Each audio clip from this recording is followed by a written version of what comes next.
اللہ رب العالمین کا بہت بڑا احسان ہے کہ اللہ رب العالمین نے ہمیں انسان بنایا، اشرف المخلوقات بنایا، اور پھر اللہ رب العالمین نے ہمیں پیارے نبی محمد صلی اللہ علیہ وسلم جو تمام انبیاء اور رسول کے سردار ہیں، تمام انبیاء اور رسول سے افضل رسول ہیں، علی الاطلاق تمام بنی آدم سے افضل ہیں، اللہ تعالیٰ نے ہمیں ان کی امت میں شامل فرمایا۔ جس طرح اللہ رب العالمین نے ہم پر اور بہت سارے احسانات فرمائے، اس طرح اللہ رب العالمین نے ہم پر یہ احسان عظیم بھی فرمایا کہ ہم نے دنیا کے اندر زندگی کیسے گزارنی ہے۔ آپ کو پتہ ہے کہ یہ ہماری زندگی، دنیا کی زندگی، یہ عارضی زندگی ہے، یہ دائمی زندگی نہیں ہے، اصل زندگی اخروی زندگی ہے۔ تو آخرت کی اصلاح دنیا کے اندر رہتے ہوئے ہم نے کیسے کرنی ہے، اپنے رب اللہ رب العالمین کو ہم نے کیسے راضی کرنا ہے۔ تو اللہ رب العالمین نے ہمیں یہ بھی بتایا کہ ہم نے کون سے ایسے کام کرنے ہیں جو اللہ کو ہم سے راضی کر دیں۔ یہ اللہ رب العالمین کا بہت بڑا احسان ہے۔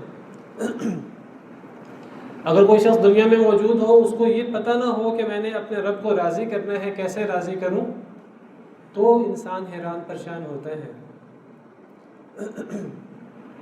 جب انبیاء کرام علیہم السلام آتے ہیں اور اللہ کی طرف سے ان پر وحی ہوتی ہے، وہ اس وحی کو اپنی امت کے سامنے بیان کرتے ہیں، تو یہ اللہ کا ایک بڑا احسان ہوتا ہے کہ اللہ رب العالمین اپنی وحی کے ذریعے اپنے بندوں کو بتائیں کہ میں آپ سے کیا چاہتا ہوں۔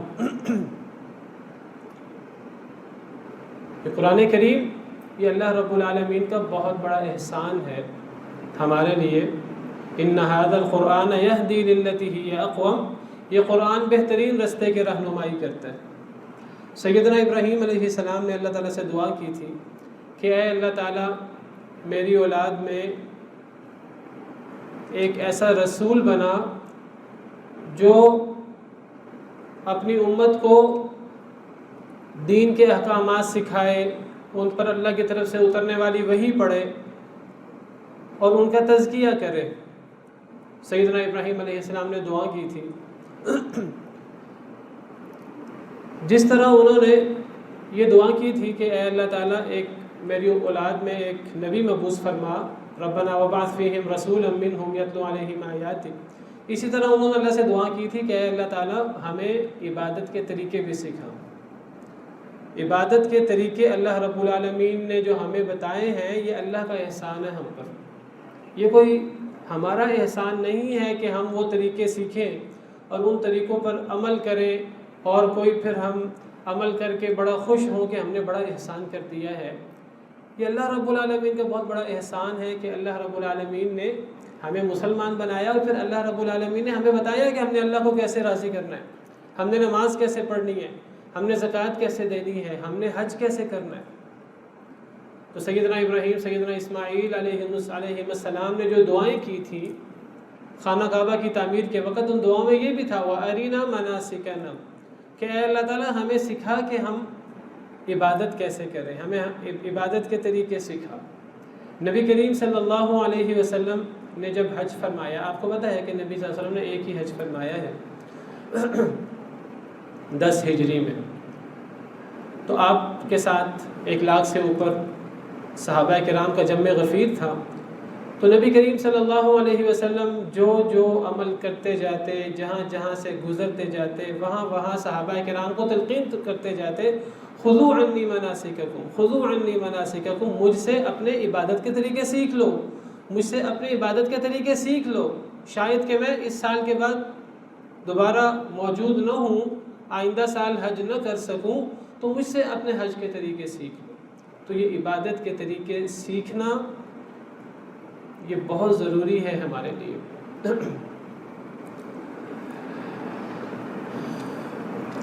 اللہ تعالیٰ نے بہت سی چیزیں ہم پر فرض کی ہیں، بہت سی چیزیں ہم پر فرض نہیں کی.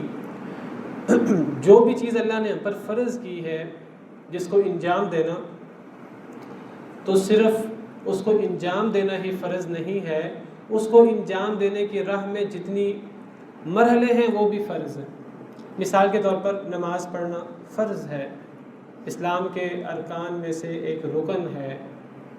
تو ایک بندہ کہے کہ جی میرا کام نماز پڑھنا ہے، مجھے آئے یا نہ آئے، تو بندہ یہ کہہ کر بری و ذمہ نہیں ہو سکتا. جب نماز اسلام کے ارکان میں سے ایک رکن ہے تو پھر نماز کو سیکھنا، یہ بھی جتنی اہمیت نماز کی ہے دین کے اندر اتنی اہمیت نماز کو سیکھنے کی ہے. اگر آپ نماز نہیں سیکھیں گے اور آپ لا علمی میں نبی کریم صلی اللہ علیہ وسلم کی سنت کا پتہ نہیں ہے، آپ نے کیسے نماز پڑھی، نماز پڑھتے رہے اور اللہ نے پوچھا کہ آپ نے کیسے نماز پڑھی اور آپ نے آگے سے جواب دیا اللہ مجھے پتہ نہیں تھا، مجھے پتہ ہوتا تو میں صحیح نماز پڑھتا، تو یہ عذر آپ کا اللہ کے ہاں قابل قبول نہیں ہوگا. نبی صلی اللہ علیہ وسلم فرماتے تھے صحابہ کرام سے صلو کما رأیتمونی اصلی، جس طرح تم مجھے نماز پڑھتے دیکھو اس طرح نماز پڑھو. آپ صحابہ کرام کو نماز کا ایک ایک مسئلہ، چھوٹے سے چھوٹا مسئلہ بتاتے تھے. یہ تک آپ نے کر کے دکھایا کہ اگر گھٹنے پہ ہاتھ رکھنے ہیں تو ہاتھ کیسے رکھنے ہیں، بند کر کے رکھنے ہیں، کھول کر رکھنے ہیں. اگر ہم نے نماز شروع کرنی ہے تو نماز شروع کرنے کے لیے جو ہاتھ اٹھانے ہیں وہ کہاں تک اٹھانے ہیں، کانوں تک اٹھانے ہیں، کندھے تک اٹھانے ہیں، کہاں تک اٹھانے ہیں. تو ایک ایک چیز کی تفصیلات نبی صلی اللہ علیہ وسلم نے صحابہ کرام کو بتائی ہیں. اسی طرح حج کا طریقہ کار ہے. آپ کو پتہ ہے حج اسلام کے ارکان میں سے ایک رکن ہے، اور جو بندہ حج کی استطاعت کے باوجود حج نہ کرے تو وہ بندہ پھر اسلام کا دعویٰ کرے، مسلمان ہونے کا دعویٰ کرے، استطاعت کے باوجود حج نہیں کرتا. اللہ فرماتے ہیں وَلِلَّهِ عَلَى النَّاسِ حِجُّ الْبَيْتِ مَنِ اسْتَطَاعَ إِلَيْهِ سَبِيلًا، جو بندہ بھی استطاعت رکھتا ہے حج کی، اس کے لیے اللہ کے لیے بیت اللہ کا حج کرنا ضروری ہے. وَمَنْ كَفَرَ فَإِنَّ اللَّهَ غَنِيٌّ عَنِ الْعَالَمِينَ، جو کفر کرے تو اللہ پھر بے نیاز ہے جہان والوں سے. اس آیت کریمہ سے ثابت ہوتا ہے جو استطاعت کے باوجود حج نہ کرے تو پھر مسلمان کہلانے کا جواز ختم ہو جاتا ہے، اللہ معاف کرے. تو حج کرنا ضروری ہے، اسلام کے ارکان میں سے ایک رکن ہے، استطاعت کی شرط ہے. تو جب حج کرنا رکن ہے اسلام کا، ضروری ہے، تو پھر حج کا طریقہ سیکھنا بھی ضروری ہے. اور حج کا طریقہ جو ہے وہ حج کرنے سے جانے سے پہلے وہ طریقہ سیکھنا ضروری ہے. جو چیزیں رہ جائیں وہ چیزیں پھر انسان موقع پر، علماء کرام ہوتے ہیں وہاں حرمین شریفین کے اندر اہتمام کیا گیا ہے، ٹیلی فون موجود ہیں، مسجد نبوی میں بھی مسجد حرام میں بھی اپنی اپنی زبان میں مسئلے پوچھے جا سکتے ہیں. جگہ جگہ علماء موجود ہوتے ہیں ہر زبان میں، ان سے بھی مسئلے پوچھے جا سکتے ہیں. آپ اپنے ساتھ جائیں تو اپنے ساتھ دیگر سامان کے ساتھ آپ اپنے ساتھ حج کا لٹریچر ساتھ لے کے جائیں، تفصیلی ہو وہ لے جائیں، مختصر ہو وہ ساتھ لے کے جائیں. اور جس طرح آج ہم یہ حج ٹریننگ کا ایک اہتمام کیا ہے، اس طرح کی ٹریننگ کریں، یہ بھی کریں. آپ کو اور موقع ملے آپ اور بھی ٹریننگ کریں، اور جتنا حج کا طریقہ سیکھ سکتے ہیں، عمرے کا طریقہ سیکھ سکتے ہیں، یہ طریقہ سیکھ کر حج کے لیے، عمرے کے لیے آپ تشریف لے جائیں. آپ کو ایک مثال دے کے بات آگے بڑھاتا ہوں. کئی لوگ، میں نے الحمدللہ حج کیا ہے، اللہ نے مجھے کئی حج کرنے کا موقع دیا. میں نے خود دیکھا اپنی آنکھوں سے کہ عرفات میں جانا حج کے لیے ضروری ہے، حج کا ایک رکن ہے. کئی لوگوں کو علم نہیں ہوتا تو وہ 9 تاریخ کو، 9 ذی الحجہ کو وہ آتے ہیں عرفات، اور عرفات کی وادی میں داخل ہوئے بغیر باہر بیٹھ کر رش ہوتا ہے، اور شروع میں رش زیادہ ہوتا ہے. تو شروع میں رش دیکھ کر وہ وہیں اپنی چٹائیاں اور اپنی چادریں بچھا کر وہیں بیٹھ جاتے ہیں، اور وہ جو وقت گزارنا ہے عرفات میں وہ عرفات کی حدود کے باہر ہی وقت گزار دیتے ہیں لا علمی کی وجہ سے، انہیں پتہ نہیں ہے. اور جو بندہ عرفات میں داخل نہ ہو اس کا حج ہی نہیں ہے. یہ حج کے ارکان میں سے ایک رکن ہے.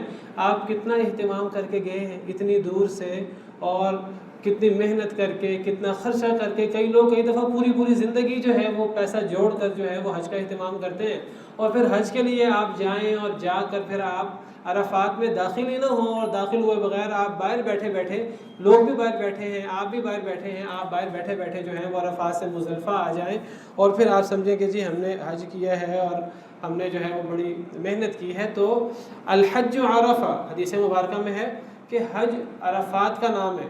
ایک بندہ عرفات میں نہیں جاتا اس کا حج ہی نہیں ہوتا. تو دیکھیں کتنی اہم بات ہے. تو اس طرح کی چیزیں سیکھنا بہت ضروری ہے. تو ہم شروع کرتے ہیں. بہت سی باتیں ابتدائی تمہیدی عثمان یوسف صاحب اللہ تعالیٰ ان کو خوش رکھے تو وہ آپ کو بتا چکے ہیں. تو حج کے لیے سب سے پہلے جو ہے چونکہ حج کی عبادت ہے اور ہر عبادت کے لیے ہر عمل سے پہلے اخلاص نیت ضروری ہے. تو آپ خلوص کے ساتھ آپ کے دل میں یہ نیت ہو کہ ہم اللہ کو راضی کرنے کے لیے یہ کام کرنا چاہ رہے ہیں. اللہ تعالیٰ نے حج کے ساتھ تجارت کی بھی اجازت دی ہے. حج کرنے کے ساتھ تجارت کی جا سکتی ہے. لیس علیکم جناح ان تبتغوا فضلا من ربکم, تم پہ کوئی حرج نہیں ہے اگر تم اللہ کا فضل بھی تلاش کرو. لیکن ایک انسان تاجر ہے, اس کا ذہن تاجرانہ ہے, وہ کہتا ہے کہ میں حج کرنے جاتا ہوں تو وہاں جا کر جو ہے میں ساتھ تجارت کر لوں گا, تو ایک جو ہے میری تجارت بھی ہو جائے گی. وہ اپنی اصل نیت تجارت کی رکھ لیتا ہے, حج کی نیت, عمرہ کی نیت وہ تجارت کے ساتھ ہی جو ہے وہ حج بھی ہو جائے گا, عمرہ بھی ہو جائے گا. اپنی نیت خالص کرنا بہت ضروری ہے. اس نیت سے جو بندہ تجارت کرنے جائے گا کہ میں اپنا کچھ سامان لے جاتا ہوں وہاں یہ چیزیں بیچ دوں گا, پھر وہاں سے کچھ چیزیں خرید لوں گا, یہاں آ کر بیچ دوں گا, تو وہ پھر اس کی نیت اب جو ہے اس کو اسی کے مطابق اس کے ساتھ معاملہ ہوگا. نبی صلی اللہ علیہ وسلم کا ارشاد ہے انما الاعمال بالنیات وانما لکل امرئ ما نوى. ہر انسان نے جو نیت کی ہے اس کو اس کے مطابق اس کا اجر ملنا ہے. اگر اس کی نیت تجارت کی تھی تجارت کا اجر ملے گا, اگر حج کی نیت تھی حج کا اجر ملے گا. ہاں اگر اصل نیت حج کی ہو, عمرہ کی ہو, اس کے ساتھ ذیلی طور پر تجارت کی نیت ہو سکتی ہے, اس میں حرج نہیں. کئی لوگوں کے رشتہ دار رہتے ہوتے ہیں سعودی عرب میں, جدہ میں, مکہ مکرمہ میں, مدینہ منورہ میں, ریاض میں, تو کئی لوگ کہیں گے چلو جی ذرا اپنے رشتہ داروں سے ملاتے ہیں, ساتھ حج بھی کرائیں گے. تو پھر یہ آپ اپنے رشتہ داروں سے ملنے جا رہے ہیں, پھر اصل حج تو نہ ہوا. اصل نیت حج کی کریں, اصل نیت عمرہ کی کریں. ہاں ساتھ کوئی مقصد اور پورا ہو جائے اس میں حرج نہیں ہے. تو اپنی نیت کو خالص کرنا بہت ضروری ہے. کئی دفعہ ہم اپنی نیت کو خالص نہیں کرتے, اور اگر ہماری نیت خالص نہ ہو, دو قسم کی نیتیں ہوں, ہمیں اپنی نیت کو ریوائز کر لینا چاہیے.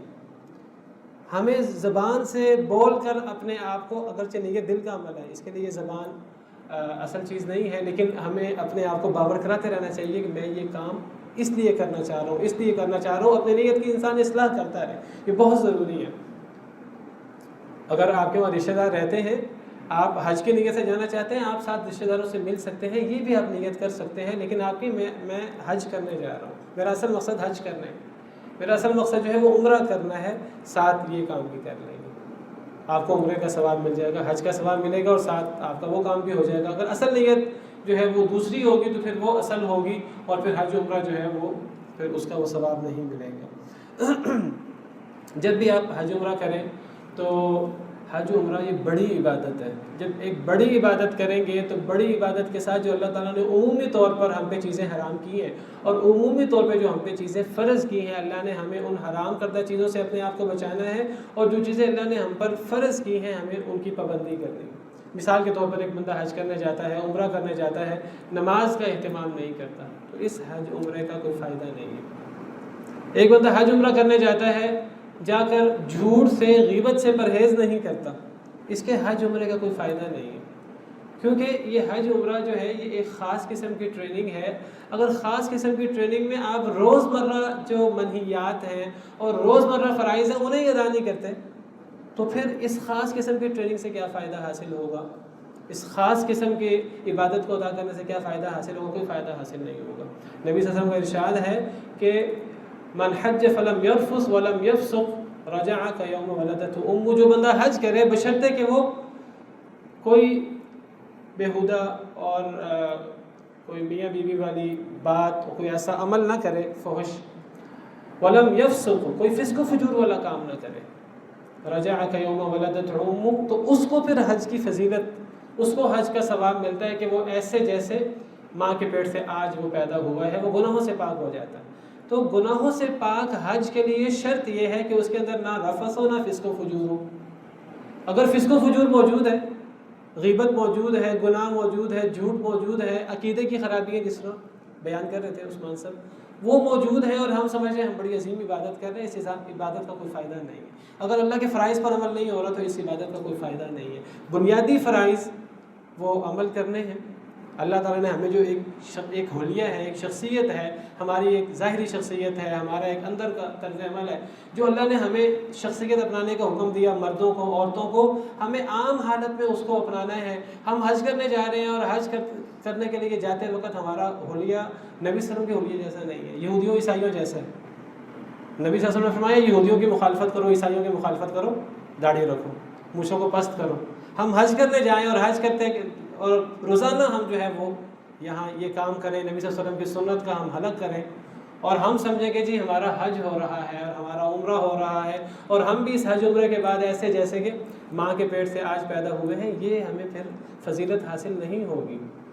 اللہ کو پتہ ہے کہ وہ پھر ہمارے حج کی کیا کیفیت ہے۔ من حج فلم یرفث ولم یفسق، نہ رفث ہوگا نہ فسق و فجور ہوگا۔ فسق و فجور میں ہر گناہ آ جاتا ہے، ہر وہ جو حکم اللہ نے دیے واجب اگر آپ نہ کریں وہ بھی فسق و فجور ہے۔ تو یہ چیزیں بہت ضروری ہیں۔ حج کرتے وقت ہر فرض پہ عمل اور ہر حرام کردہ چیز سے ہم نے بچنا ہے۔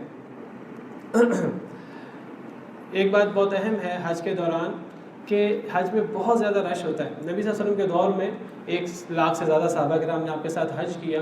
آج کل آپ کو پتہ ہے کہ 30 لاکھ لوگ، 40 لاکھ لوگ وہ حج پہ اکٹھے ہوتے ہیں ایک چھوٹی سی جگہ پر۔ جب اتنے زیادہ لوگوں کی تعداد کے حوالے سے وہ چھوٹی جگہ ہے، ورنہ بڑا انتظام کیا ہوا، ادھر مسجد بھی بہت بڑی ہے، لیکن جب اتنے لوگ ایک علاقے میں ایک جگہ جمع ہو جاتے ہیں تو پھر وہاں مشکلات کا آنا ناگزیر ہے۔ پھر مشکلات آتی ہیں، پھر صبر کا مظاہرہ کرنا پڑتا ہے۔ تو ایسی جگہوں پر اخلاق کا، صبر کا مظاہرہ کرنا بہت ضروری ہے۔ آپ قرآن کریم کی حج والی آیات پڑھیں، اللہ نے حج کی آیات کے اندر جھگڑے سے خاص طور پہ بچنے کا حکم دیا، کیونکہ حج کے موقع پر یہ چیزیں درپیش ہوتی ہیں۔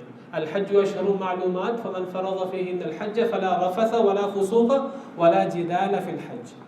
حدیث میں تو 2 باتوں کا ذکر ہے، جو حج کرے رفث نہ کرے، فسق و فجور نہ کرے، ایسے جیسے ماں کے پیٹ سے آج پیدا ہوا ہے۔ قرآن کریم میں تیسری چیز بھی ہے، فلا رفث ولا فسوق ولا جدال فی الحج۔ نہ رفث کوئی فحش بات، نہ کوئی فحش عمل، ولا فسوق نہ فسق و فجور، کوئی بھی اللہ کی نافرمانی کی بات وہ نہیں ہو سکتی۔ کوئی بھی فرض اس کو ہم چھوڑ دیں یہ نہیں ہو سکتا۔ اگر یہ چھوڑیں گے تو حج ہمارا وہ مشکوک ہو جائے گا۔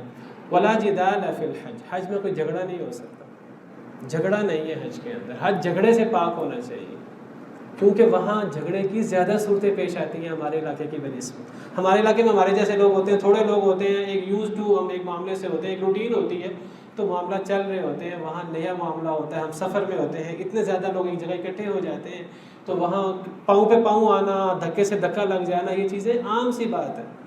تو ان موقعوں پر کوشش کریں کہ دوسروں کے لیے پریشانی کا باعث نہ بنے، کوئی آپ کے لیے پریشانی کا باعث بنے اس کو بھی نہیں بننا چاہیے، لیکن ہمیں صبر کرنا ہے، ہمیں جھگڑا نہیں کرنا وہاں اس موقع پر۔ سب سے اہم بات، جب حج کے لیے جائیں تو آپ کے تمام جو اخراجات ہیں وہ حلال آمدنی سے ہونے چاہیے۔ اس کے اندر حرام چیزیں اور حرام سے ہمارا کھانا پینا اور یہ چیزیں اگر ہوں گی، تھوڑا سا بھی حرام داخل ہو گیا، مشہور حدیث ہے، آپ نے بھی سنی ہوئی ہے کہ ایک بندہ جو ہے وہ مکہ مکرمہ پہنچ گیا ہے، ایک بندہ بیت اللہ میں موجود ہے اور اس کے اوپر سفر کے اثرات ہیں، تھکا ہوا ہے، خاک آلود ہے، اس کے کپڑے خاک آلود ہیں، اور وہ یا رب کہہ کر ہاتھ اٹھا کر اللہ کو پکارتا ہے، تو اللہ فرماتے ہیں کہ میں تیری دعا کیسے قبول کروں؟ تیرا کھانا حرام ہے، تیرا پینا حرام ہے، تیرے کپڑے حرام کے ہیں، تیری دعا قبول کیسے ہو سکتی ہے؟ اب آپ دیکھیں اس شخص کی دعا قبول ہونے کے سارے جو آداب ہیں وہ پورے ہیں۔ یہ بندہ مشکل میں ہے اور پرا گندہ ہے، دور دراز سے آیا ہے، محنت کر کے آیا ہے، پیسہ خرچ کر کے آیا ہے، اور خانہ کعبہ کے اندر اللہ کو پکار رہا ہے، ہاتھ اٹھا کر اللہ کو پکار رہا ہے، اور پھر اس کی دعا قبول نہ ہو، تو اپنی کمائی کو ہمیں حرام سے اور ان چیزوں سے پاک کرنا ہے۔ اچھا جی، حج کے لیے جاتے وقت ہمیں، جیسے میں نے کہا کہ ہمیں کچھ چیزیں سیکھنی ہے، جو چیزیں حج سے براہ راست متعلق ہیں وہ میں آپ کو بتا دیتا ہوں۔ کچھ چیزیں ایسی ہیں جو حج سے براہ راست متعلق نہیں ہیں، وہ بھی سیکھنی ہیں آپ نے۔ اس کو آپ سیکھ لیں. آج کی سٹنگ میں تو شاید ہم ان پر زیادہ روشنی نہ ڈال سکیں، لیکن آپ اپنے پاس لکھ لیں جو لوگ حج کرنے جا رہے ہیں. تو یہ چیزیں آپ نے حج پہ جانے سے پہلے سیکھنی ہیں. ایک تو جو ساری دعائیں ہیں حج عمرہ کے درمیان، وہ تو میں آپ کو بیان بھی کر دوں گا اور پروجیکٹر پہ انشاءاللہ آپ کو دکھا بھی دیتا ہوں. وہ دعائیں عربی میں یاد کرنی ہیں، وہ انشاءاللہ آج ہم ان کو ذکر کر دیتے ہیں. دوسری جو چیز اہم ہے وہ آپ جب مسجد نبوی خانہ کعبہ جائیں گے تو تقریباً ہر نماز کے ساتھ جنازہ ہوگا. کوئی ایک نماز بھی ایسی خالی نہیں ہوگی جس کے ساتھ جنازہ نہ ہو. تو جنازہ وہاں جہری نہیں ہوتا، سری ہوتا ہے. تو جنازے کی دعائیں سب کو آنی چاہیے، یہاں بھی آنی چاہیے اور وہاں جا کر بھی آنی چاہیے. ہمارے ہاں جنازہ یعنی کم ہوتا ہے تو کئی دفعہ کئی لوگوں کو دعائیں نہیں آتی، یا کئی لوگ امام صاحب اونچی آواز سے دعا کرتے ہیں، پیچھے آمین کہہ دیتے ہیں، ساتھ شریک ہو جاتے ہیں. وہاں دعا بھی سری ہوگی. ہر نماز کے ساتھ جنازہ ہوگا تو آپ کو جو ہے جنازے کی دعائیں اور جنازے کا طریقہ وغیرہ یہ چیزیں آپ کو آنی چاہیے. تو آپ جنازے کی دعائیں وغیرہ یاد کر کے جائیں. ہر نماز کے ساتھ جنازہ ہوگا. سفر پہ آپ ہوں گے تو سفر پر ہونے کی وجہ سے جو سفر کے مسائل ہیں، سفر پہ نماز قصر ہوتی ہے، نماز جمع کے مسائل ہیں، جو چیزیں بطور خاص حج اور حج کے جو علاقے ہیں منی، عرفات، مزدلفہ، وہاں تو میں بیان کرتا جاؤں گا. موٹے سفر کے مسائل بھی آپ کو پتہ ہونے چاہیے. کتنے دنوں تک ہم نے رہنا ہے تو ہم قصر کر سکتے ہیں، جمع نماز کب کر سکتے ہیں اور اس کی کیا تفصیلات ہیں. اس کے علاوہ جب آپ وہاں جائیں گے تو مدینہ منورہ میں اگر آپ جائیں، آپ مکہ مکرمہ میں جائیں تو انسان کو نیکی کی نیت سے سفر کر کے تو 3 مقام کے علاوہ کسی اور مقام پہ انسان نہیں جا سکتا. حدیث مبارکہ کے مطابق لا تشد الرحال الا الى 3 مساجد، 3 مسجدوں کے علاوہ آپ کسی جگہ پر بھی سفر کر کے نیکی کی نیت سے نہیں جا سکتے، بطور خاص اس جگہ کی نیت کر کے. وہ 3 جگہ بیت اللہ ہے یا مسجد نبوی ہے یا مسجد اقصیٰ ہے. 3 جگہوں کے علاوہ، صحیح حدیث ہے بالکل، ان 3 جگہوں کے علاوہ آپ کسی جگہ کی نیکی کر کے، ارادہ کر کے آپ نہیں جا سکتے. آپ کہیں کہ جی ہم شہدائے احد کی زیارت کرنے جا رہے ہیں، ہم شہدائے احد کی زیارت کریں گے، صرف اس نیت سے مدینہ منورہ جانا جائز نہیں ہے. آپ کہیں کہ جی نبی کریم صلی اللہ علیہ وسلم کی قبر مبارکہ کی زیارت کرنے جا رہے ہیں، صرف اس نیت سے جانا جائز نہیں ہے. اگر آپ نے جانا ہے تو آپ کو بیت اللہ کی زیارت کی نیت رکھنی ہے، مدینہ منورہ جانا ہے تو مسجد نبوی کی زیارت کی نیت رکھنی ہے، اور تیسری جو چیز جس کی طرف ہم باقاعدہ نیکی کی نیت سے جا سکتے ہیں وہ مسجد اقصیٰ ہے. تو ہم جب جائیں تو ہمارے دل میں حج کے لیے جائیں تو ایک تو مکہ مکرمہ میں ہمارے حج کے اعمال ہیں. مدینہ منورہ جانا ضروری نہیں ہے حج کے لیے، لیکن جب انسان اتنے دور سے جاتا ہے مکہ مکرمہ تو وہ مدینہ منورہ سے بھی اس کو ہو کر آنا چاہیے. مدینہ منورہ کا سفر کیسے ہونا چاہیے، اس میں اس کے آداب کیا ہیں، زیارتیں کیا ہیں، ان کی تفصیلات کیا ہیں، وہ آگے لیکچر ہوگا انشاءاللہ.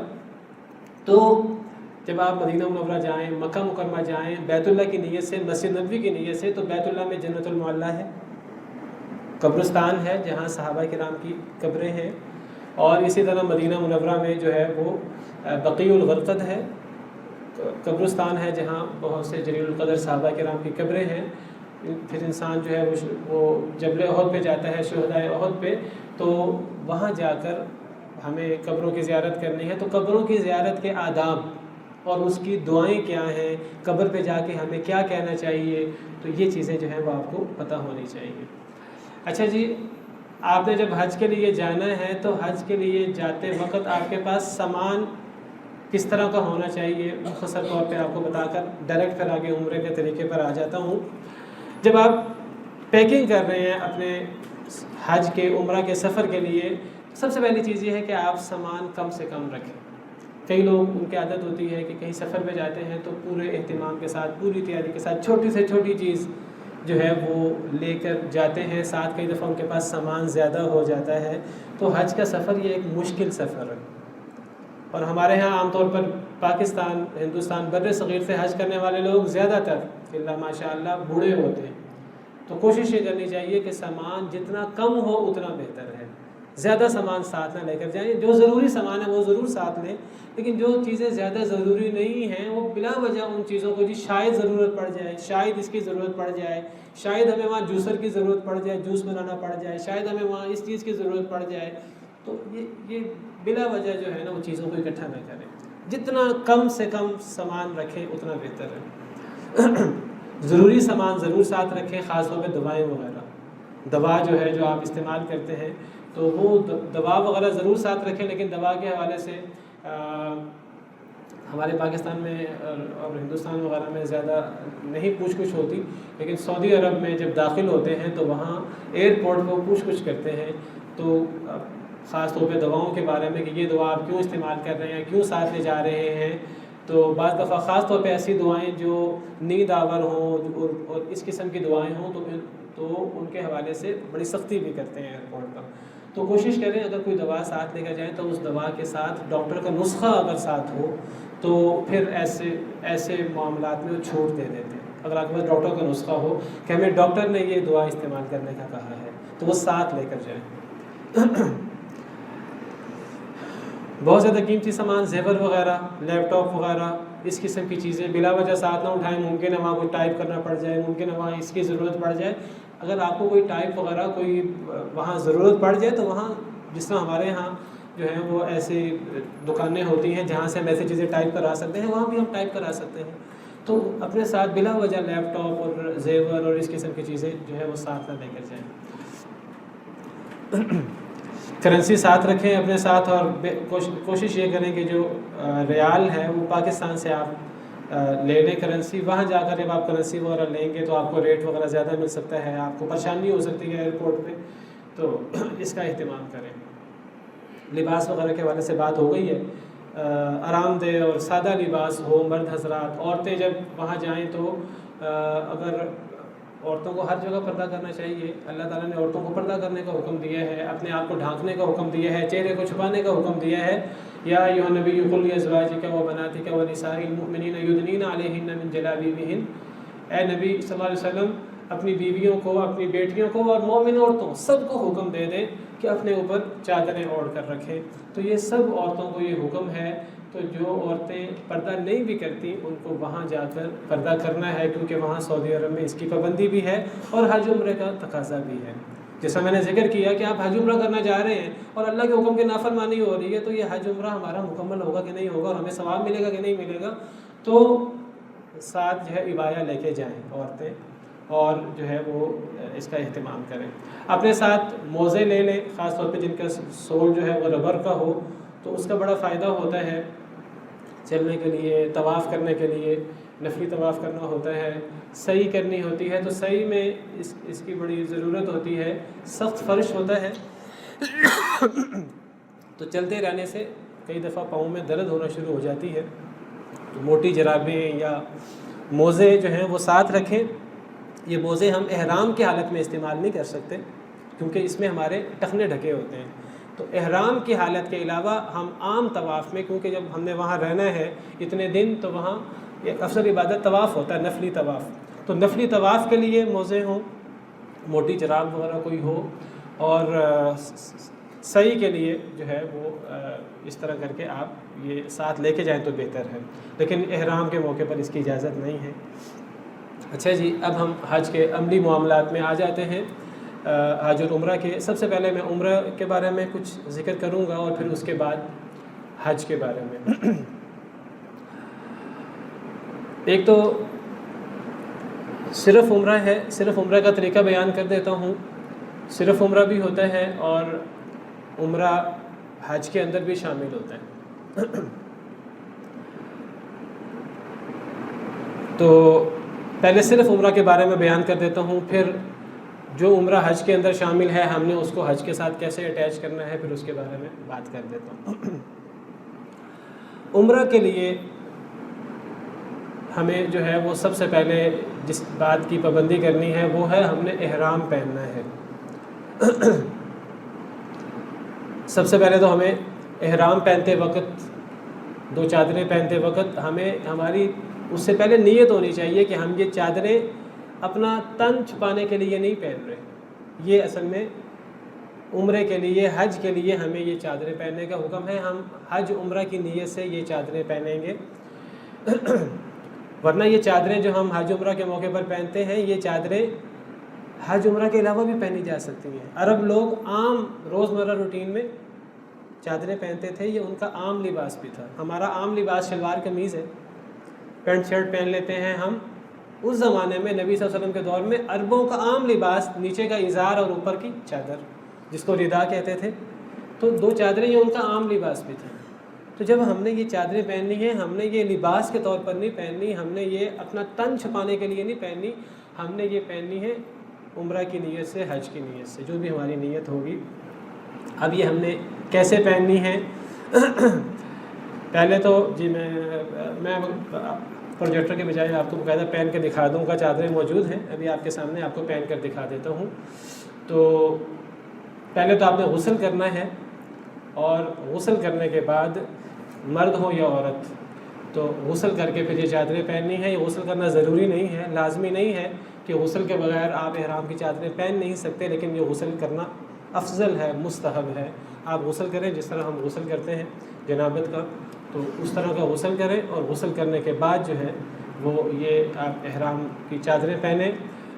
مرد بھی غسل کریں گے, عورتیں بھی غسل کریں گی. یہ جو چادریں پہننی ہیں یہ مردوں نے پہننی ہیں, عورتوں نے نہیں پہننی. تو احرام کی چادریں کیسے پہننی ہیں؟ یہ آپ ایسے باندھ لیں اس کو لنگی کی طرح, اور اس کو ٹخنے سے اوپر رکھیں. جس طرح عام لباس کو ہمیں ٹخنے سے اوپر رکھنا ہے, اس کو بھی ہمیں ٹخنے سے اوپر رکھنا ہے. چادریں تھوڑی سی لمبی ہے, احرام والی ہے نہیں, عام چادریں ہیں تو وہ چادریں اتنی لمبی نہیں ہوتی, چھوٹی چادر ہوتی ہے. اس طرح باندھ لیں دھوتی کی طرح, یا آپ اس کو باقاعدہ جو ہے وہ لپیٹ کر اس کو آپ جو ہے وہ کوئی پکسو وغیرہ لگا لیں پیچھے سے, تو کوئی حرج نہیں ہے. بس میں نے ذکر کیا کہ یہ ٹخنے سے اوپر ہونا چاہیے. تو یہ نیچے کا ازار ہے, تو اس کے اوپر جو اوپر کی چادر ہے وہ آپ ایسے پہن لیجیے. تو یہ آپ کا احرام ہے. تو کچھ لوگ سمجھتے ہیں کہ احرام پہنتے وقت جو ہے احرام ہمیں اس طرح پہننا ہے, کندھا ننگا رکھنا ہے. اس کندھا ننگا رکھنے کو کہتے ہیں استباع. یہ اصطلاح ہے باقاعدہ حج عمرہ کی, اور یہ بھی مستور ہے, لیکن یہ عام چادر پہنتے وقت نہیں ہے, یہ مخصوص طواف کرتے وقت ہے. میں اس کی وضاحت کرتا ہوں کہ یہ ہمیں استباع کب کرنا ہے. دایاں کندھا ننگا کرنا, ہم دایاں کندھے کے نیچے سے گزار کر یہ پہنتے ہیں, لیکن اس کی ہمیں ضرورت طواف کے وقت ہوتی ہے. اس کی بھی وضاحت آئے گی. عام احرام کی یہ شرط نہیں ہے کہ ہمارا دایاں کندھا ننگا ہو. احرام کے وقت ہمیں اس کو اس طرح کندھے کے اوپر سے ہم گزاریں, اور ہم کندھے کے اوپر سے گزار کر ہم اس کو اس طرح باندھ لیں. بلکہ کئی لوگ سمجھتے ہیں کہ احرام کا طریقہ یہ ہے کہ دایاں کندھا ننگا ہو, اور پھر جب نماز پڑھتے ہیں تو نماز کے وقت بھی ان کا دایاں کندھا ننگا ہوتا ہے. تو حالانکہ حدیث مبارکہ کے مطابق نماز پڑھتے وقت کندھا ننگا نہیں ہونا چاہیے, ایسا نماز اس سے متاثر ہوتی ہے.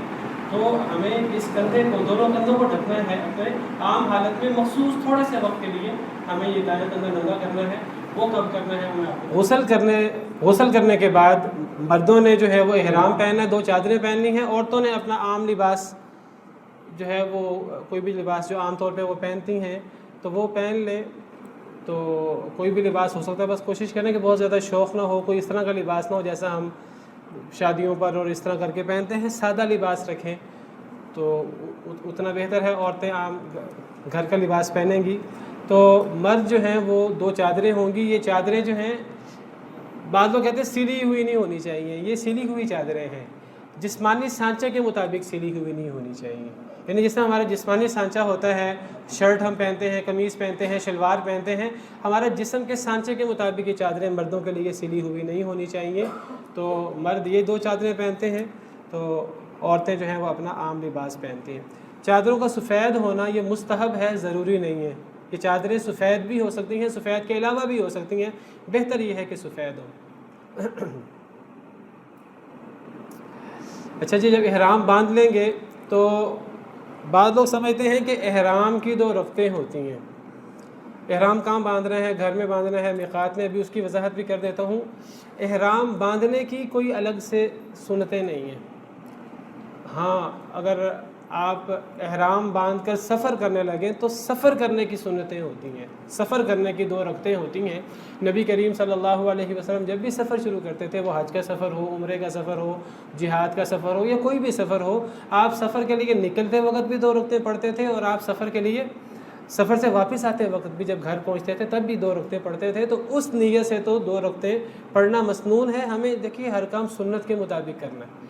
ہم نے اللہ تعالیٰ سے کہا، حضرت ابراہیم نے دعا کی اللہ تعالیٰ ہمیں حج کا طریقہ سکھا، عبادت کے طریقے سکھا۔ جب اللہ نے ہمیں وہ طریقے سکھائے تو ہم اپنی مرضی شامل نہیں کر سکتے۔ جس طرح ابھی عثمان صاحب ذکر کر رہے تھے کہ ہم تلبیہ کے اندر ہم ایسے الفاظ شامل کر دیں تو ہم کہیں کہ جی ہم تو اللہ کی تعریف کر رہے ہیں، وہ الفاظ اگر نبی صلی اللہ علیہ وسلم سے ثابت نہیں ہے تو ہمیں کوشش کرنی چاہیے ہم وہ الفاظ پڑھیں جو نبی صلی اللہ علیہ وسلم سے ثابت ہے، تو ہم وہ کام کریں جو نبی صلی اللہ علیہ وسلم سے ثابت ہے۔ تو احرام کی بطور خاص 2 رکعتیں نہیں ہیں، اگر ہم صرف احرام کے لیے 2 رکعتیں پڑھتے ہیں تو وہ صحیح نہیں ہے۔ ہاں ویسے سفر کی نیت سے ہم رکعتیں پڑھ سکتے ہیں۔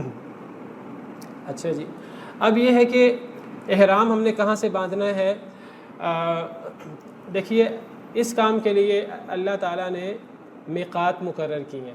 میقات کا لفظی مطلب ہے کہ وہ جگہ جو مقرر کی گئی ہے ہمارے حج یا عمرہ کے لیے، میقات۔ تو 5 جگہ مقرر کی گئی ہیں۔ ایک ذوالحلیفہ ہے اہل مدینہ کے لیے، اہل شام کے لیے جحفہ ہے، اہل یمن کے لیے یہ لملم ہے، اہل نجد یہ ریاض اور اس سائڈ کے جو علاقے ہیں ان کے لیے قرن المنازل ہے، اور اہل عراق کے لیے ذات عرق ہے۔ 5 جگہ 5 میقات مقرر ہیں شریعت کے اندر، لیکن جو چیز ہم سے متعلقہ ہے، ہم پاکستان ہندوستان کے لوگوں سے، پاکستان کے لوگوں سے، یا تو ہم نے ڈائریکٹ عمرہ کرنا ہے، ڈائریکٹ حج کرنا ہے، ہم نے سیدھا جدہ جانا ہے، جدہ سے مکہ جانا ہے، تو اس صورت میں ہمارے لیے میقات بنے گا یہ لملم والا۔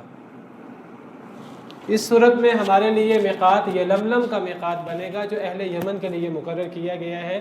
اور میں یہ وضاحت کر دوں کہ یہ جب ہم جدہ میں اترتے ہیں بائی ایئر تو یہ میقات گزر چکا ہوتا ہے، یہ جدہ میں اترنے کے بعد میقات نہیں آتا، یہ میقات درمیان میں سمندر کے اندر آتا ہے، جس روٹ سے جس رستے سے ہمارا جہاز جو ہے وہ جدہ میں اترتا ہے، تو اس وقت جو ہمارے لیے میقات بنتا ہے وہ اہل یمن والا میقات جس کو یلملم کہتے ہیں، اور وہ رستے میں سمندر کے اندر ہوتا ہے۔ اور جب ہم نے لینڈ کرنا ہوتا ہے جدہ کے لیے تو جدہ میں لینڈ کرنے سے تقریباً آدھا گھنٹہ پہلے وہ گزرتا ہے، اور اس کے لیے پائلٹ باقاعدہ اعلان کرتا ہے کہ جی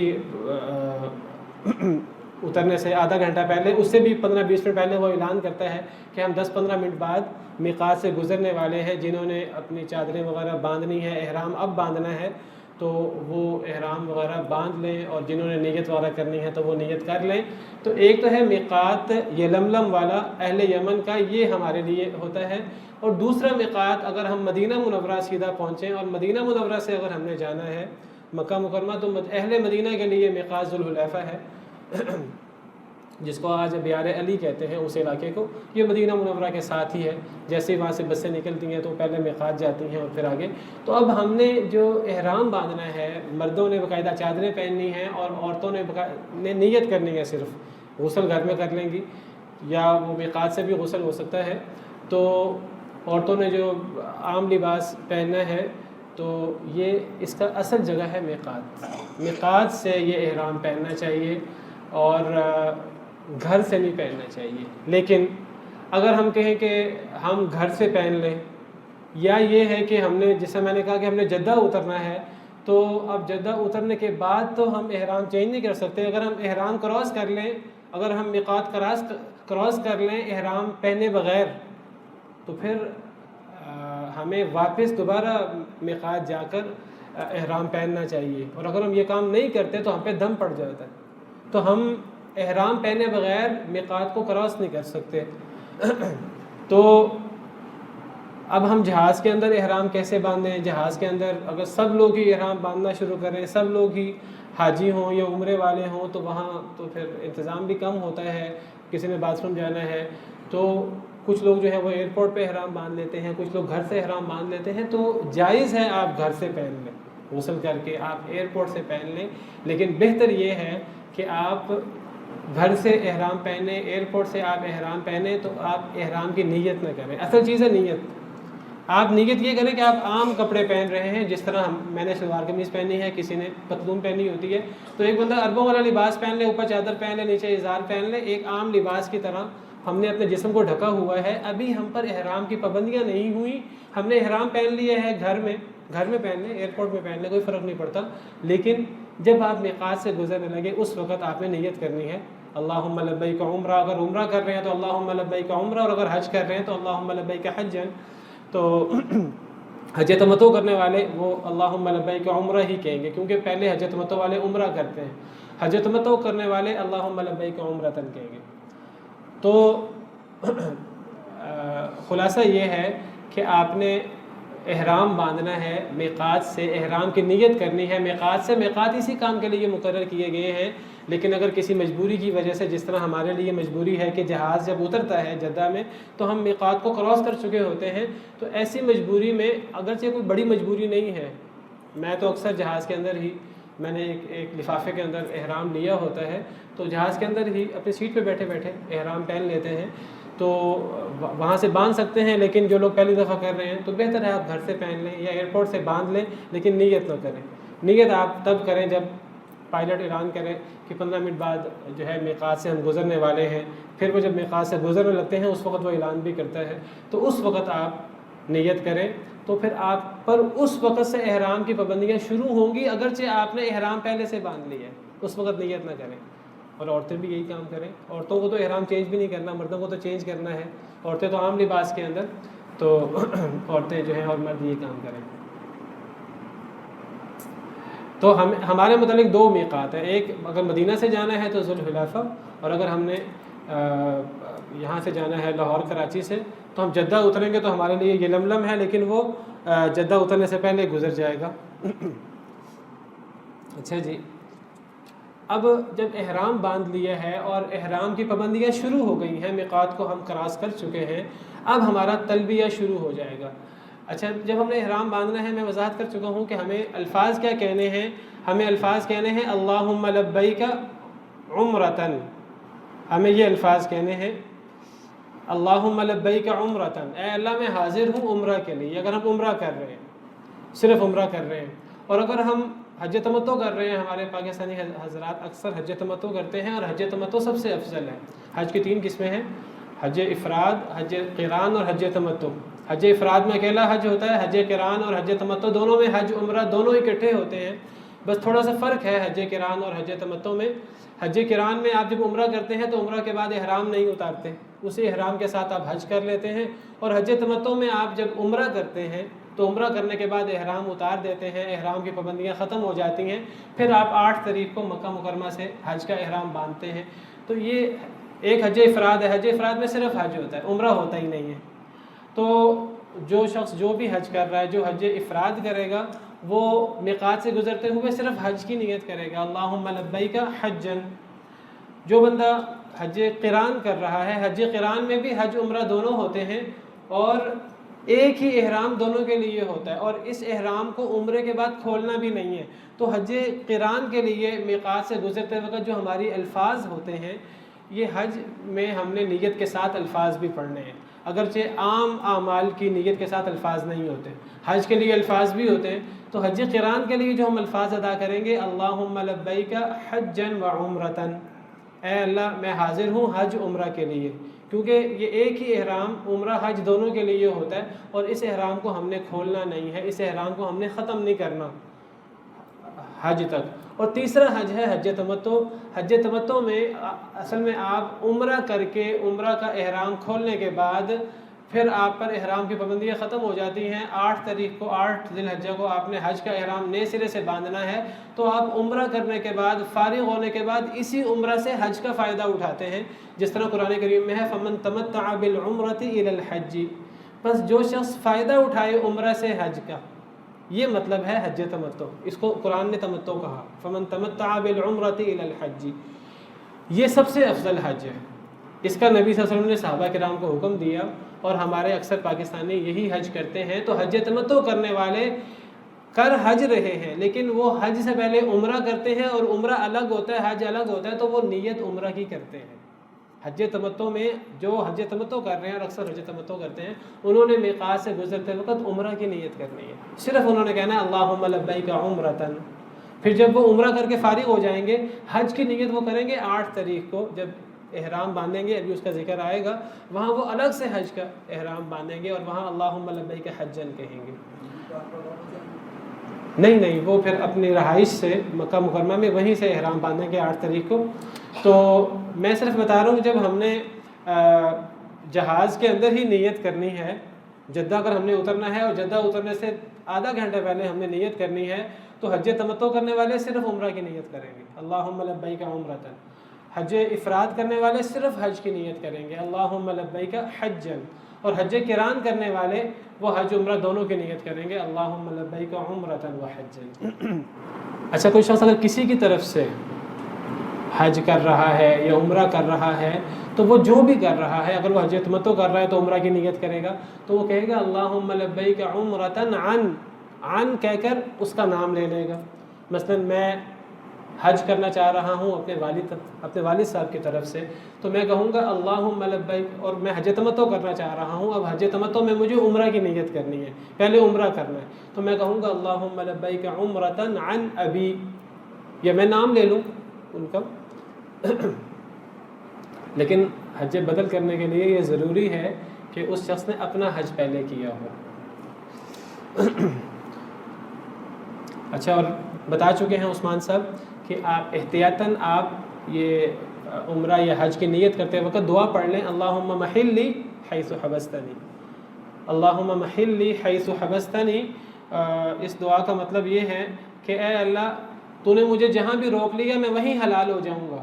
اس دعا پڑھنے کا کیا فائدہ ہوگا؟ اگر کسی بیماری کی وجہ سے، کسی عذر کی وجہ سے ہمیں عمرہ یا حج کینسل کرنا پڑتا ہے، اگر ہمیں چھوڑنا پڑتا ہے تو دم نہیں لازم آئے گا، ورنہ پھر دم لازم آئے گا.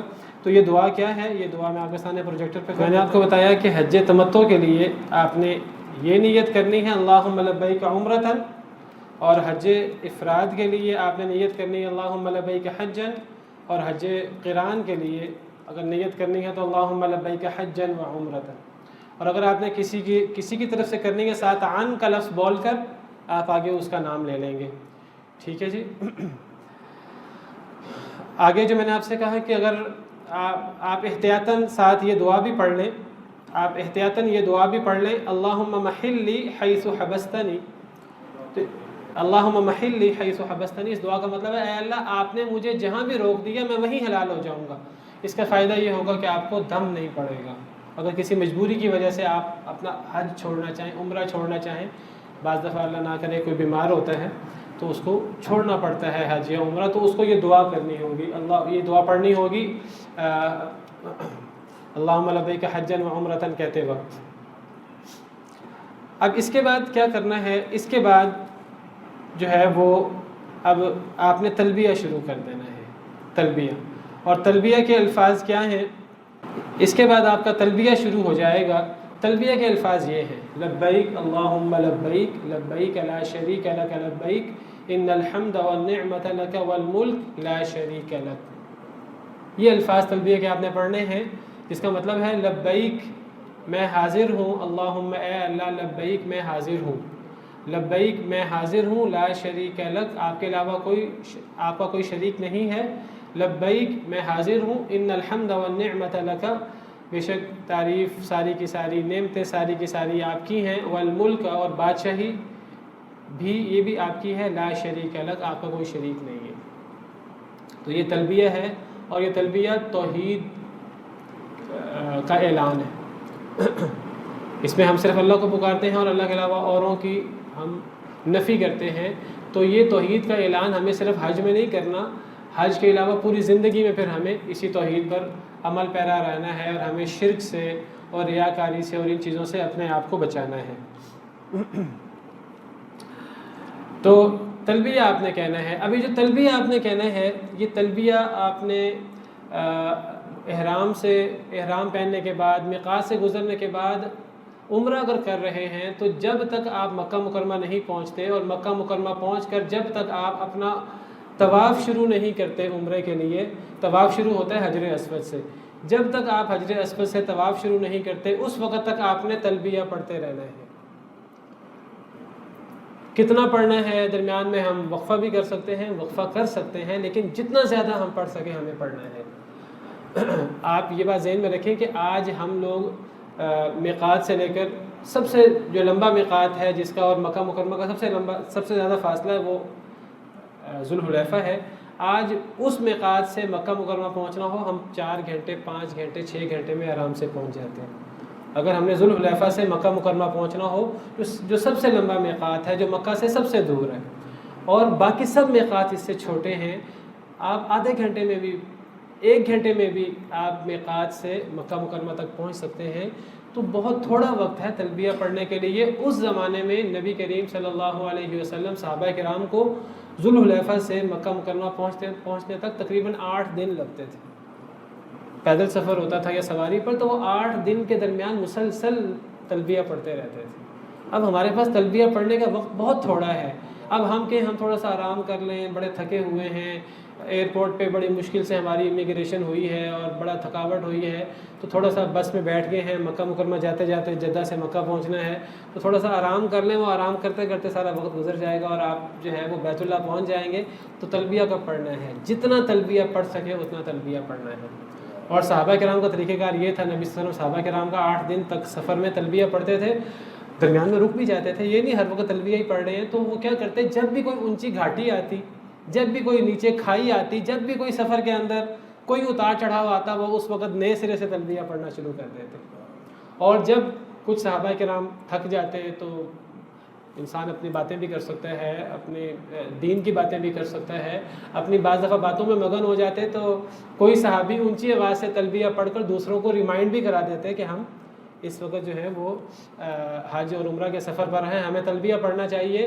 تو اگر ہم دیکھیں کہ کبھی کسی وقت لوگ باتوں میں مگن ہیں، لوگ سو رہے ہیں اور تلبیہ پڑھنا چاہیے، تو ہم بھی اونچی آواز سے تلبیہ پڑھ کر لوگوں کو توجہ دلا سکتے ہیں۔ حضرت عمر یہ کرتے تھے، زیادہ تر اونچی آواز سے تلبیہ پڑھنا شروع کر دیتے۔ لیکن یہ میں وضاحت کر دوں کہ تلبیہ جب بھی اونچی آواز سے پڑھنا ہے تو یہ نہیں کرنا کہ سب لوگ ایک ہی آواز میں ہم آواز ہو کر تلبیہ پڑھیں، یا ایک بندہ تلبیہ پڑھے اور لفظ پڑھتا رہے، پیچھے سب لوگ اکٹھے دہراتے رہے، جس طرح امام والضالین کہتے ہیں پیچھے سب آمین کہتے ہیں۔ اس طرح کر کے تلبیہ نہیں پڑھنا، اس طرح کر کے تلبیہ پڑھنا یہ مسنون نہیں ہے۔ تلبیہ پڑھنا ہے تو وہ ہر بندہ اپنا اپنا تلبیہ پڑھے گا، اور دوسروں کو یاد دلانے کے لیے ہم اونچی آواز سے تلبیہ پڑھ سکتے ہیں، اور ہمیں کوشش کرنی چاہیے ہم عام وقت بھی اونچی آواز سے تلبیہ پڑھیں، لیکن یہ ہر بندہ اپنا اپنا تلبیہ پڑھے گا۔ یہ مشترکہ طور پہ سب نے ایک آواز ہو کر تلبیہ نہیں پڑھنا، یا ایک شخص وہ اسپیکر میں لبیک اللہم لبیک، پیچھے سب دہرا رہے ہیں لبیک اللہم لبیک، پھر وہ کہ لبیک لا شریک لک لبیک، پیچھے سب دہرائیں، تو یہ مسنون نہیں ہے۔ ہمیں مسنون کام کرنا ہے، جتنا تلبیہ پڑھ سکیں ہمیں تلبیہ پڑھنا ہے۔ عمرہ کرتے وقت میقات سے لے کر جب ہم اپنا طواف شروع کر دیں گے اس وقت تک تلبیہ پڑھتے رہنا ہے ہمیں۔ یہ 2 گھنٹے کا وقت ہے، 4 گھنٹے کا وقت ہے، ہمیں 1 دن لگ جاتا ہے۔ اس دور میں 8 دن لگ جاتے تھے، لوگ تلبیہ پڑھتے رہتے تھے۔ عمرہ میں تو میقات سے لے کر احرام پہننے سے ہم نے تلبیہ پڑھنا شروع کرنا ہے اور طواف شروع کرنے تک۔ اور اگر ہم حج کا احرام پہنیں، حج کا احرام ہمیں کب پہننا ہے؟ حج تمتع کی میں بات کر رہا ہوں، ہم میں سے اکثر لوگ حج تمتع کرتے ہیں۔ جو حج تمتع کر رہے ہیں وہ پہلے عمرہ کریں گے، تو وہ عمرہ کے لیے میقات سے گزرتے وقت تلبیہ شروع کریں گے، اور جب وہ طواف کرنے لگیں گے، طواف کے تک میں بھی آتا ہوں، تو وہ اپنا تلبیہ ختم کر دیں گے۔ عمرہ کرنے والے جی دیکھیے، خوشبو احرام کے دوران لگانا جائز نہیں ہے، تو صابن ایسا لیں جو آپ اپنے ساتھ چیزیں رکھیں گے جس کے اندر خوشبو نہ ہو۔ تو اصل میں صابن استعمال کرنے میں کوئی مسئلہ نہیں ہے، مسئلہ خوشبو استعمال کرنے میں ہے، تو خوشبو سے ہمیں اپنے آپ، یہ مجھے بات نکل گئی میرے ذہن سے کہ جب ہمیں احرام باندھنا ہے تو احرام باندھنے سے پہلے اپنے جسم پر خوشبو لگا لینی ہے۔ یہ نبی صلی اللہ علیہ وسلم کی سنت ہے، احرام باندھنے سے پہلے جسم پر، احرام پر نہیں، احرام پہ خوشبو لگائیں گے تو وہ خوشبو پھر احرام کے ساتھ لگی رہے گی۔ نہیں، سنت ہے یہ احرام سے پہلے، احرام کے بعد تو نہ جسم پہ لگانی ہے نہ احرام پہ لگانی ہے۔ احرام باندھنے سے پہلے ذکر کر رہا تھا تلبیہ کا وقت عمرہ میں میقات سے لے کر طواف شروع کرنے تک، اور حج میں اگر حج تمتع کر رہے ہوں تو عمرہ کرتے وقت تو طواف تک۔ ہم حج کا احرام باندھیں گے 8 تاریخ کو، تو 8 تاریخ کو جیسے ہی احرام باندھیں گے حج کا تلبیہ شروع ہو جائے گا، حج کا 8 ذی الحجہ کو۔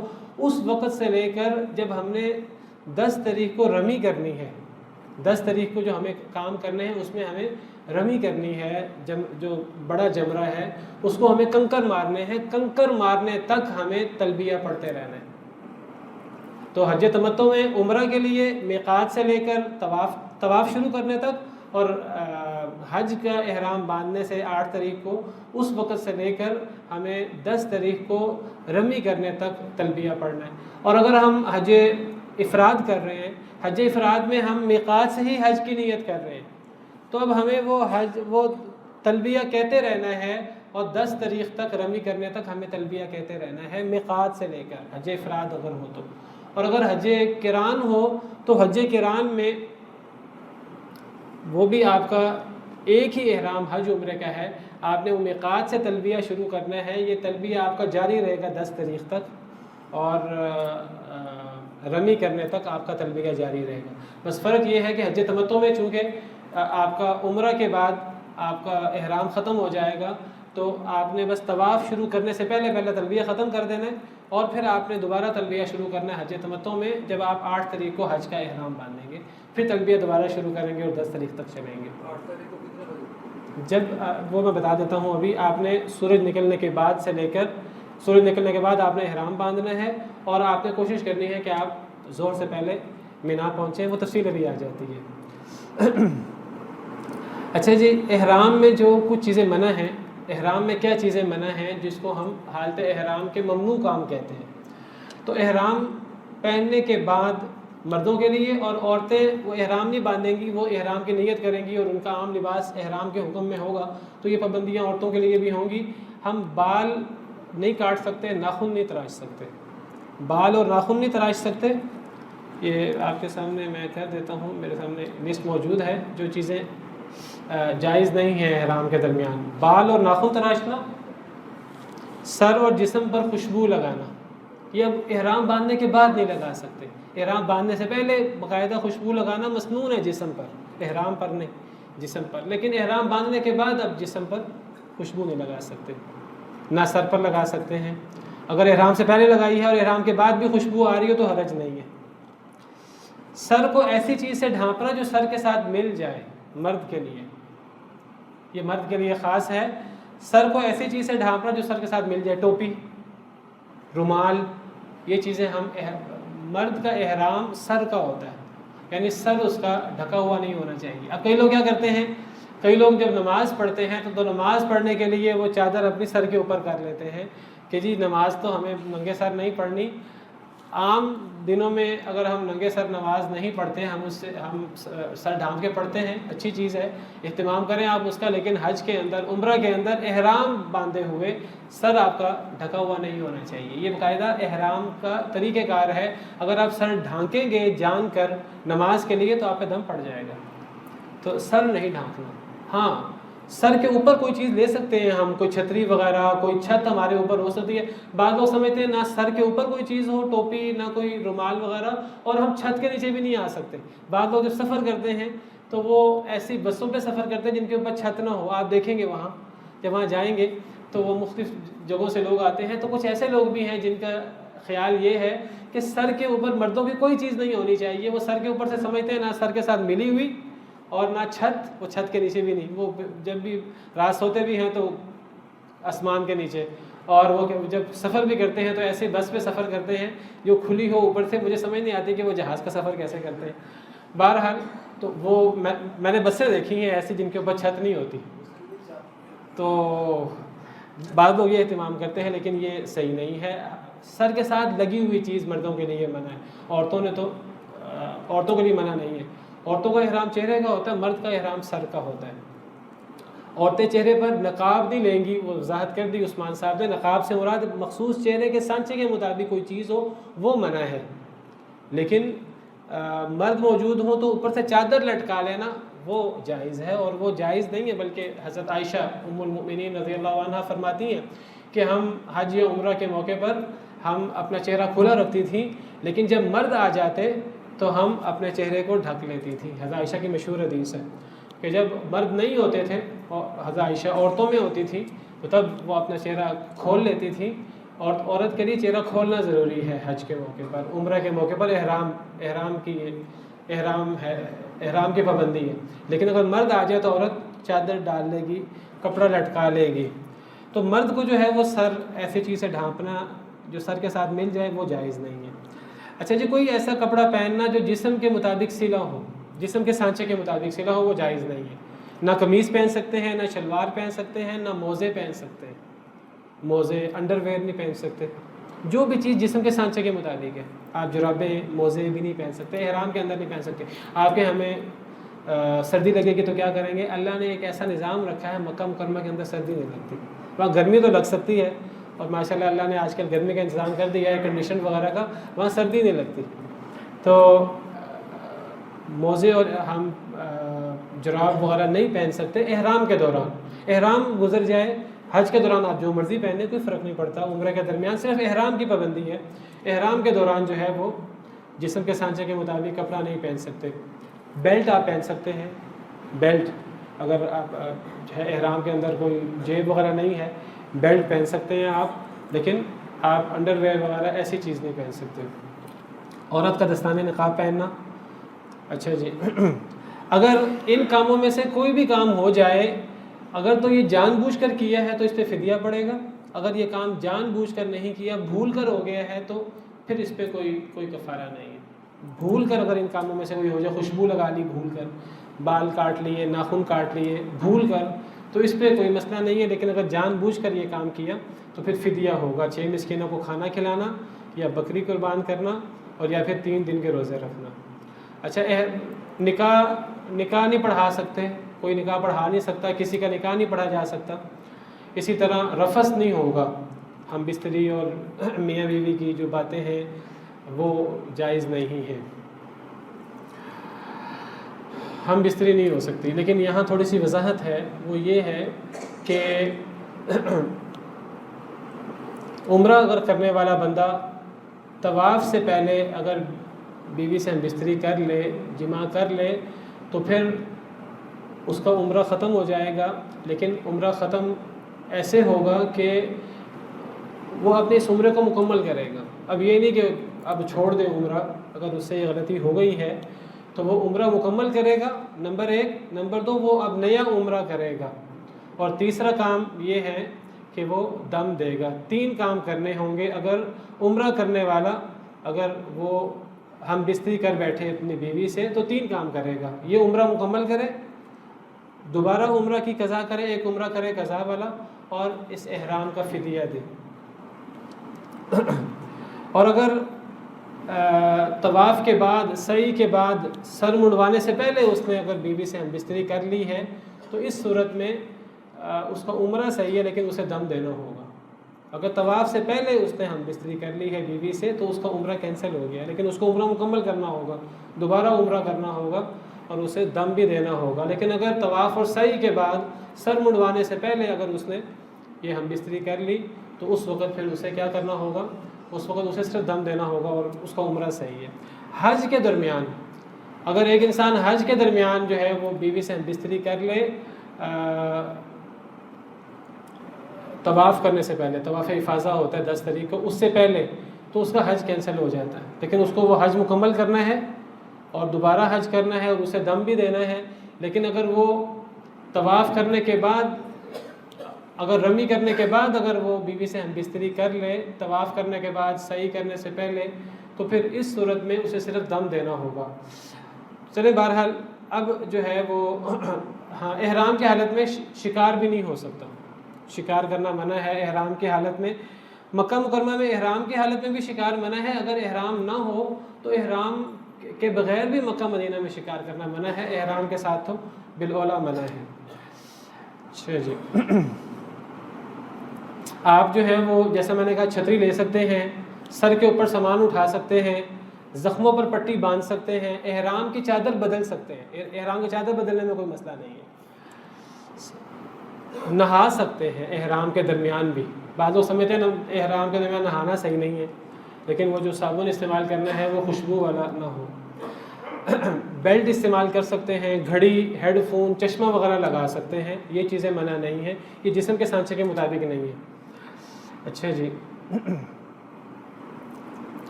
عمرہ جو ہے اب ہم نے جب کرنا ہے، جب ہم مکہ مکرمہ پہنچ جائیں، مکہ مکرمہ پہنچنے کے بعد ہمیں غسل کر کے مسجد حرام جانا ہے.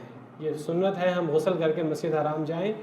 تو غسل کریں اور پھر مسجد حرام جائیں. اگر تھکے ہیں تو تھکے ہوئے عمرہ نہ کریں، بہتر ہے کہ آپ آرام کر لیں، اور آرام کرنے کے بعد آپ اٹھ کر تازہ دم ہو کر آپ جو ہے وہ مسجد حرام جائیں۔ جب مسجد حرام جائیں تو پھر مسجد میں داخل ہونے سے پہلے مسجد میں داخل ہونے کی دعا پڑھیں، اعوذ باللہ العظیم وبوجہہ الکریم وبسلطانہ القدیم من الشیطان الرجیم، بسم اللہ والصلاۃ والسلام علی رسول اللہ، اللہم افتح لی ابواب رحمتک۔ یہ دعا صرف مسجد حرام میں داخل ہونے کی نہیں ہے، یہ دعا آپ جو ہے وہ کسی بھی مسجد میں داخل ہوں تو اس کے لیے یہ دعا ہے۔ اللہم اغفر لی ذنوبی وافتح، بسم اللہ والصلاۃ والسلام علی رسول اللہ، اللہم اغفر لی ذنوبی وافتح لی ابواب رحمتک، یہ مسجد میں داخل ہونے کی دعا ہے۔ اگر لمبی دعا پڑھنی ہے، حدیث میں لمبی دعا ہے، اعوذ باللہ العظیم وبوجہہ الکریم وبسلطانہ القدیم من الشیطان الرجیم، بسم اللہ والصلاۃ والسلام علی رسول اللہ، اللہم افتح لی ابواب رحمتک۔ یہ میں آپ کو پوری کتاب آپ کو میں اس کا لنک بتا دیتا ہوں، یہ چھوٹی سی کتاب ہے 20-25 صفحات کی، یہ کتاب آپ ڈاؤن لوڈ کر لیں، مختصر کتاب ہے، تو اس کتاب کے اندر آپ کو ساری دعائیں بھی مل جائیں گی انشاءاللہ۔ اچھا جی، اب آپ بیت اللہ میں داخل ہو گئے۔ اب بیت اللہ میں داخل ہونے کے بعد اب آپ نے جو ہے وہ طواف شروع کرنا ہے عمرہ کے لیے، تو طواف شروع کرنے سے پہلے اب آپ نے اپنے احرام کو ٹھیک کرنا ہے، اور احرام میں آپ نے استباء کرنا ہے، وہ جو میں نے آپ کو بتایا تھا کہ آپ نے نیچے دائیں کندھے کے نیچے سے چادر گزار کر دایاں کندھا ننگا کر لینا ہے۔ یہ دایاں کندھا ننگا کرنا جس کو استباء کہتے ہیں، یہ طواف کرنے کے لیے ضروری ہے۔ جو پہلا طواف آپ کریں گے عمرے کا، اس کے لیے آپ نے استباء کرنا ہے۔ یہ عام احرام کی شرط نہیں ہے کہ آپ نے دایاں کندھا ننگا کرنا، اور عورت نے کوئی ایسا کام نہیں کرنا، ٹھیک ہے۔ اب اس کے بعد عثمان صاحب نے بتایا تھا کہ طواف کے لیے وضو لازمی نہیں ہے، لیکن وضو کرنا چاہیے۔ بعض علماء لازمی کہتے ہیں وضو کو، اور بعض علماء جو ہیں وہ کہتے ہیں لازمی نہیں ہے۔ تو بہرحال انسان وضو کر لے، اتنے دور سے انسان گیا ہے تو انسان وضو کرے، اور وضو کر کر استباء کرے، اور استباء کر کر عمرہ شروع کرے۔ اب عمرہ کیسے کرنا ہے، یہ آپ کے سامنے خانہ کعبہ کا ماڈل میں کر دیتا ہوں۔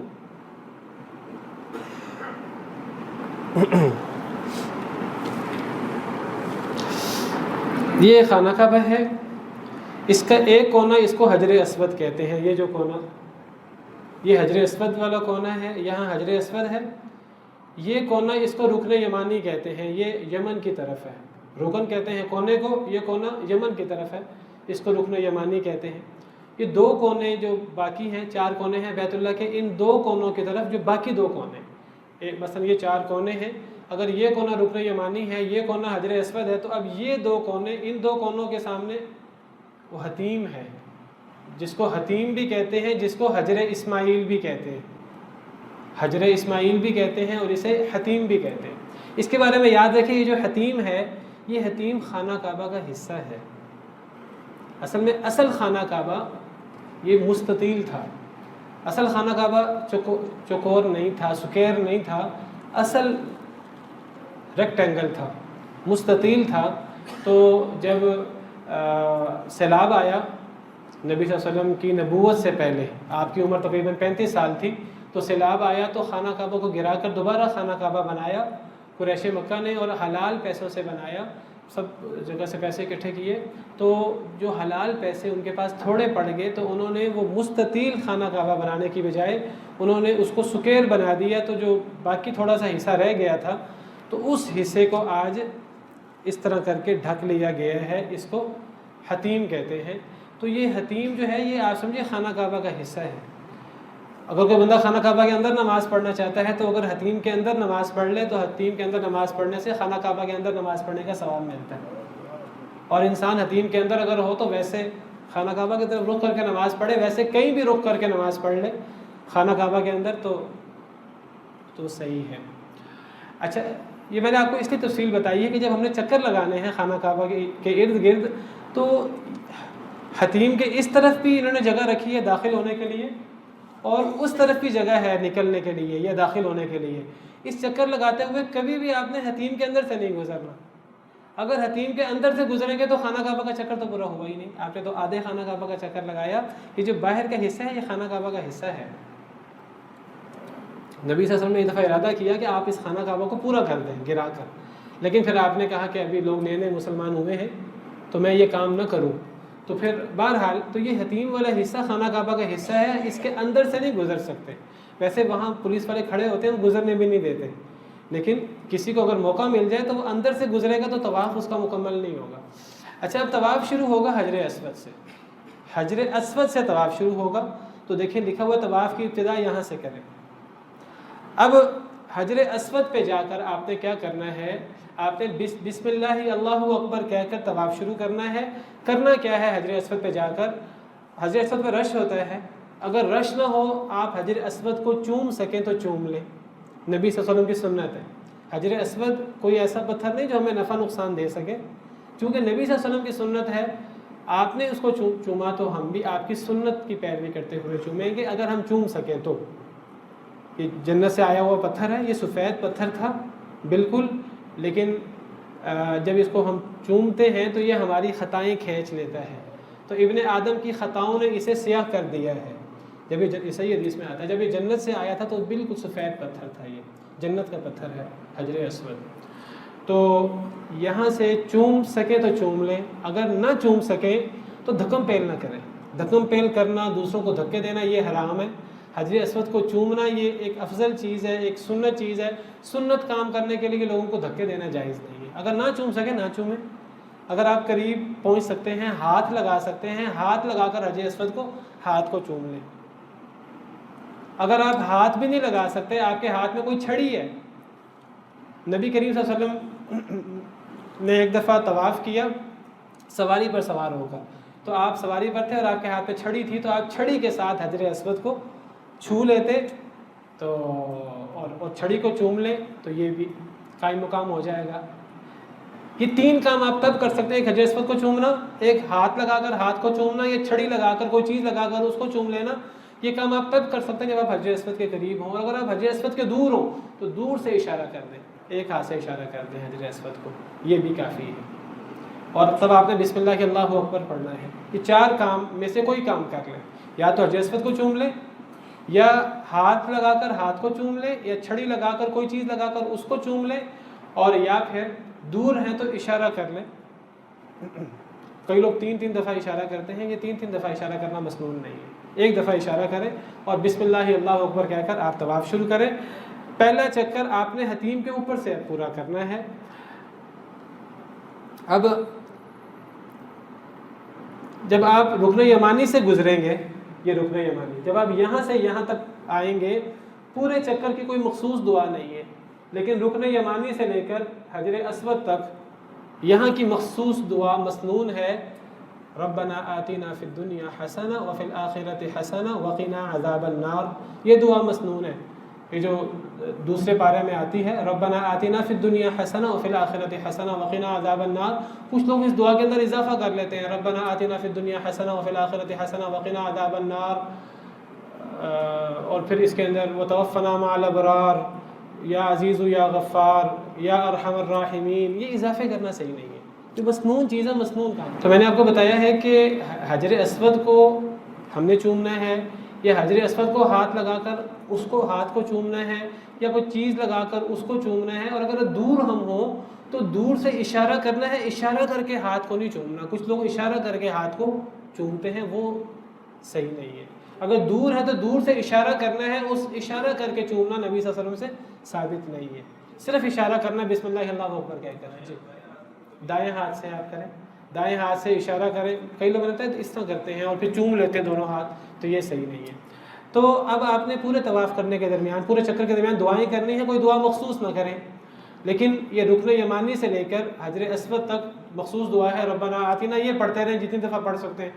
یہ جو رکن یمانی ہے، رکن یمانی جب یہاں سے گزرے، اس کو اگر ہم قریب ہوں اور دائیں ہاتھ سے چھو سکیں تو چھو لیں، اس کو چومنا نہیں ہے. دیکھیے ہر چیز بڑی جو ہے نا وہ گہری ہے، غور طلب ہے. جس طرح پیارے نبی صلی اللہ علیہ وسلم نے کیا ہے ہم نے اس طرح کرنا ہے. نبی صلی اللہ علیہ وسلم نے حجر اسود کو تو چوما ہے، آپ نے رکن یمانی کو نہیں چوما، اور آپ نے خانہ کعبہ کے ایک ایک حصے کو نہیں چوما. ہمیں خانہ کعبہ کے ایک ایک کونے کو، ایک ایک حصے کو اور اس کا غلاف پکڑ کے ہم جو ہے نا وہ اس کو چومنا شروع کر دے، یہ چیزیں جو ہیں وہ نبی صلی اللہ علیہ وسلم سے ثابت نہیں ہیں. ہم نے صرف حجر اسود کو چومنا ہے. ہاں رکن یمانی جو ہے، رکن یمانی میں ہم قریب ہوں تو دایاں ہاتھ لگانا مسنون ہے، اس کو دایاں ہاتھ سے مس کرنا رکن یمانی کو یہ مسنون ہے. لیکن اب نہ آپ اس کو چومیں نہ ہاتھ لگا کر ہاتھ کو چومیں، یہاں وہ کام نہیں کرنے جو حجر اسود پہ کیے ہیں. اس کو صرف دائیں ہاتھ سے چھو لیں اگر قریب ہے تو، اور اگر دور ہے تو کچھ بھی نہیں کرنا. اگر دور سے گزرے تو نہ اشارہ کرنے کی ضرورت ہے نہ کوئی اور چیز کرنے کی ضرورت ہے، بسم اللہ اللہ اکبر بھی نہیں پڑھنا. بس رکن یمانی سے لے کر حجر اسود تک ربنا آتنا فی الدنیا حسنہ وفی الآخرۃ حسنہ وقنا عذاب النار. تو یہ 1 چکر، 2 چکر، 3 چکر، 4 چکر، یہ جو شروع کے 3 چکر ہیں، یہ آپ 7 چکر لگائیں گے. 7 کے 7 چکر میں آپ کا یہ کندھا ننگا ہوگا. شروع کے 3 چکر میں آپ نے کندھا ننگا کرنے کے علاوہ ایک کام اور کرنا ہے، وہ ہے رمل. رمل کہتے ہیں کہ آپ نے دوڑنا ہے، چھوٹے چھوٹے قدم کندھے اٹھا کر، جس طرح کوئی بندہ پہلوان اپنی طاقت کا اظہار کرتے ہیں. اور تو یہ جو ہے نا شروع کے 3 چکروں میں رمل کرنا ہے. اگر رش نہ ہو تو، اگر رش ہو اور آپ رمل نہ کر سکیں، تھوڑا تیز نہ دوڑ سکیں تو چھوڑ دیں. لیکن اگر آپ رش نہیں ہے اور آپ شروع کے 3 چکروں میں رمل کر سکتے ہیں تو شروع کے 3 چکروں میں رمل کرنا مسنون ہے. نبی صلی اللہ علیہ وسلم نے کیا تھا. جب آپ نے اصل میں کیا تھا تب کفار کھڑے تھے. جب آپ نے 7 ہجری کو 6 ہجری کو آپ عمرہ کرنے آئے تھے، انہوں نے عمرہ نہیں کرنے دیا. جب 7 ہجری کو آپ آئے شرائط کے مطابق اگلے سال جب آپ عمرہ کرنے آئے تو سارے کفار ارد گرد کھڑے تھے. تو آپ نے صحابہ کرام کو حکم دیا کہ کفار کو دکھانے کے لیے ایک تو استباء کریں، دایاں کندھا ننگا کریں، بتائیں ہم کمزور نہیں ہیں. اور دوسرا آپ شروع کے 3 چکر جو ہیں وہ تھوڑا سا قدم چھوٹے اٹھائیں اور کندھے اچکا کر آپ چلیں، طاقت کا اظہار کریں. ان کو پتہ لگے ہم کمزور نہیں ہیں. وہ کہتے تھے کہ مدینہ منورہ جا کر یہ سب بیمار پڑ گئے ہیں، یہ سب کمزور ہو گئے ہیں. یہ قریش مکہ نے پروپیگنڈا کیا تھا. اس پروپیگنڈا کا یہ جواب دیا تھا نبی صلی اللہ علیہ وسلم نے. اب اگرچہ اس کی اب کفار نہیں ہوتے ہمارے ارد گرد تو، لیکن یہ چیز باقی ہے. جب آپ نے 7 ہجری میں یہ کام کیا تو آئندہ بھی عمرہ پہ اور حج پہ یہ کام کیا تو یہ کام اب قیامت تک کے لیے یہ مسنون ہے. اگرچہ وہاں کفار نہیں ہوتے شاید، یعنی دیکھیں یہ تو اللہ کا حکم ہے. اللہ کو پتہ تھا کہ آئندہ ٹی وی VCR وغیرہ اور یہ جو ہے وہ ٹیلی کاسٹ ہوگا. تو آج کفار دیکھیں مسلمان کمزور نہیں ہیں، گرے بڑے نہیں ہیں، طاقتور لوگ ہیں. ضرورت پڑے تو وہ جہاد بھی کریں گے اور سب کچھ کریں گے. تو دایا کندھا بھی ننگا کرنا ہے اور شروع کے 3 چکر جو ہیں وہ رمل کر کے کرنے ہیں. تو یہ 7 چکر پورے کرنے ہیں. تو ہر دفعہ حجر اسود پہ بسم اللہ اللہ اکبر. یہ کتنی دفعہ حجر اسود پر ہم آئیں گے؟ جی 8 مرتبہ. دیکھیں ایک ہے طواف شروع کرتے وقت، وہ 1 مرتبہ ہے. پھر ہر چکر کے ختم کرتے وقت 1 مرتبہ ہے. ہر چکر کے ختم کرتے وقت 1 مرتبہ وہ ہے. تو 7 چکروں کے اختتام پر 7 مرتبہ اور طواف شروع کرتے وقت 1 مرتبہ. تو یہ کتنے ہو گئے؟ 8 ہو گئے.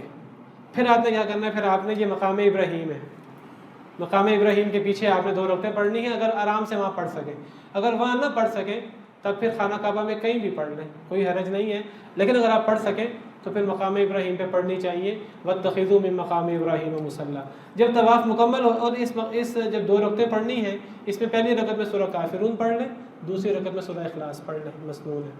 جب یہ آپ کا مکمل ہو جائے طواف، تو طواف مکمل کرنے کے بعد ایک دفعہ دوبارہ حجر اسود کو بوسہ دینا ہے. سورہ اخلاص، دوسری میں سورہ اخلاص. اور پھر اس کے کرنے کے بعد آپ نے کیا کرنا ہے؟ آپ نے دوبارہ ایک دفعہ حجر اسود کو بوسہ دینا ہے 9ویں مرتبہ. اور پھر اس کے بعد سعی کرنے جانا ہے. جب آپ سعی کرنے جائیں گے، یہ آپ دیکھیں یہ آپ کی سعی کی جگہ ہے.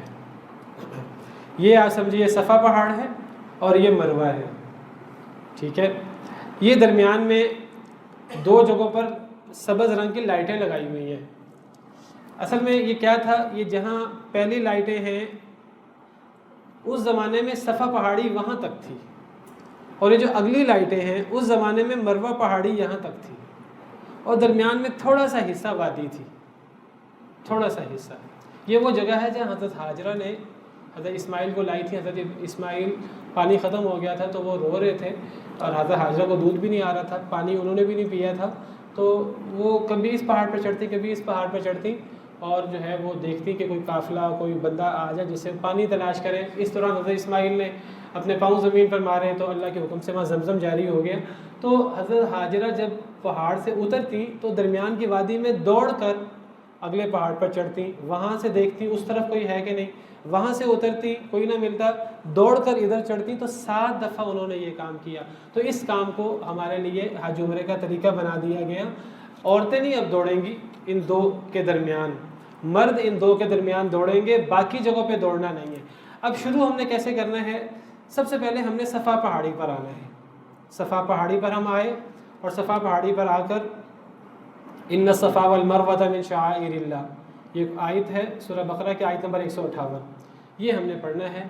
اور یہ پڑھنے کے بعد ہم نے یہ دعا پڑھنی ہے. یہ آپ کے سامنے دعا ہے, لا الہ الا اللہ وحدہ لا شریک, 3 دفعہ تکبیر کہہ کر اللہ اکبر اللہ اکبر اللہ اکبر, 3 دفعہ تکبیر کہہ کر یہ دعا پڑھنی ہے. لا الہ الا اللہ وحدہ لا شریک لہ لہ الملک ولہ الحمد وهو على كل شيء قدیر. لا الہ الا اللہ وحدہ انجز وعدہ ونصر عبدہ وہزم الاحزاب وحدہ. یہ دعا پڑھنی ہے 3 مرتبہ. 3 مرتبہ تکبیر کہنے کے بعد کہ 3 دفعہ دعا پڑھنی ہے. اور یہ 3 دفعہ دعا پڑھنے کے درمیان آپ نے اپنی زبان میں جو دعا مانگنی ہے دعا مانگ لیں. ایک دفعہ آپ یہ دعا پڑھیں تو ہاتھ اٹھا کر دعا پڑھیں گے. صفا پہ آپ موجود ہیں, کوشش کریں کہ جب آپ صفا پہ موجود ہوں تو صفا پہ کھڑے ہو کر خانہ کعبہ کو دیکھیں. خانہ کعبہ وہاں سے نظر آتا ہے. جب وہاں سے خانہ کعبہ نظر آئے قبلہ رخ ہو کر خانہ کعبہ کو دیکھ کر آپ اللہ اکبر 3 دفعہ یہ دعا پڑھیں. یہ جو دعا لکھی ہوئی ہے آپ کے سامنے, اور اس 3 دفعہ دعا پڑھنے کے درمیان اپنے الفاظ میں جو دعا اپنے زبان میں کرنی ہے آپ کر لیں. پھر آپ صفا سے اتر جائیں اور صفا سے اتر کر اب آپ نے مروہ کی طرف جانا ہے. تو رستے میں یہ 2 دفعہ یہ سبز نشان آئیں گے. ان سبز نشانوں کے درمیان آپ نے تیز دوڑنا ہے, مردوں نے, عورتوں نے نہیں دوڑنا. مرد دوڑیں گے اور پھر مروہ پر چڑھ کر یہ دعا پڑھنی ہے لا الہ الا اللہ وحدہ. 3 دفعہ یہ دعا پڑھنی ہے تکبیر کہہ کر, اور 3 دفعہ دعا پڑھنے کے درمیان آپ نے اپنی زبان میں دعائیں کرنی ہیں. اس صفا سے مروہ تک 1 چکر ہوگا. جب مروہ سے واپس آئیں گے صفا پر, اب ہر پہاڑی پر یہی کام کرنا ہے جو میں نے آپ کو بتایا ہے. تو جب صفا سے مروہ تک 1 چکر, مروہ سے صفا پر آئیں گے تو 2 چکر ہوں گے. یہ صفا سے مروہ سے واپس صفا تک آتے وقت 1 چکر نہیں ہوگا. کچھ لوگوں کو مغالطہ ہوتا ہے, جیسے خانہ کعبہ میں ہم حجر اسود سے شروع کر کے حجر اسود پہ آتے ہیں تو 1 چکر ہوتا ہے, تو اب صفا سے شروع کر کے صفا پر آئیں گے تو 1 چکر ہوگا. نہیں, یہاں صفا سے مروہ تک 1 چکر, مروہ سے صفا تک پھر یہ 2 چکر ہو جائیں گے. تیسرا چکر پھر صفا تک, چوتھا مروہ تک, تیسرا مروہ تک, چوتھا صفا تک, 5واں مروہ تک, 6واں صفا تک اور 7واں مروہ تک. کتنی دفعہ صفا پہ جائیں گے, کتنی دفعہ مروہ پہ جائیں گے؟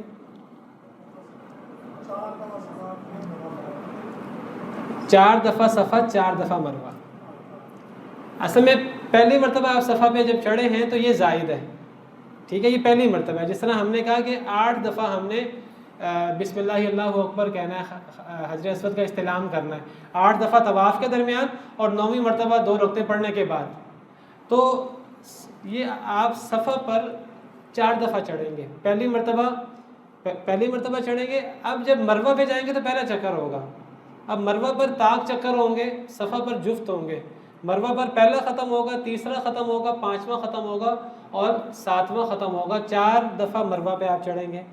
صفا پر پہلی مرتبہ کے بعد آپ دوسرے چکر کے اختتام پہ مروہ پہ صفا پہ پہنچیں گے, اور چوتھے چکر کے اختتام پہ آپ صفا پہ پہنچیں گے, اور 6ٹھے چکر کے اختتام پہ آپ صفا پہ پہنچیں گے.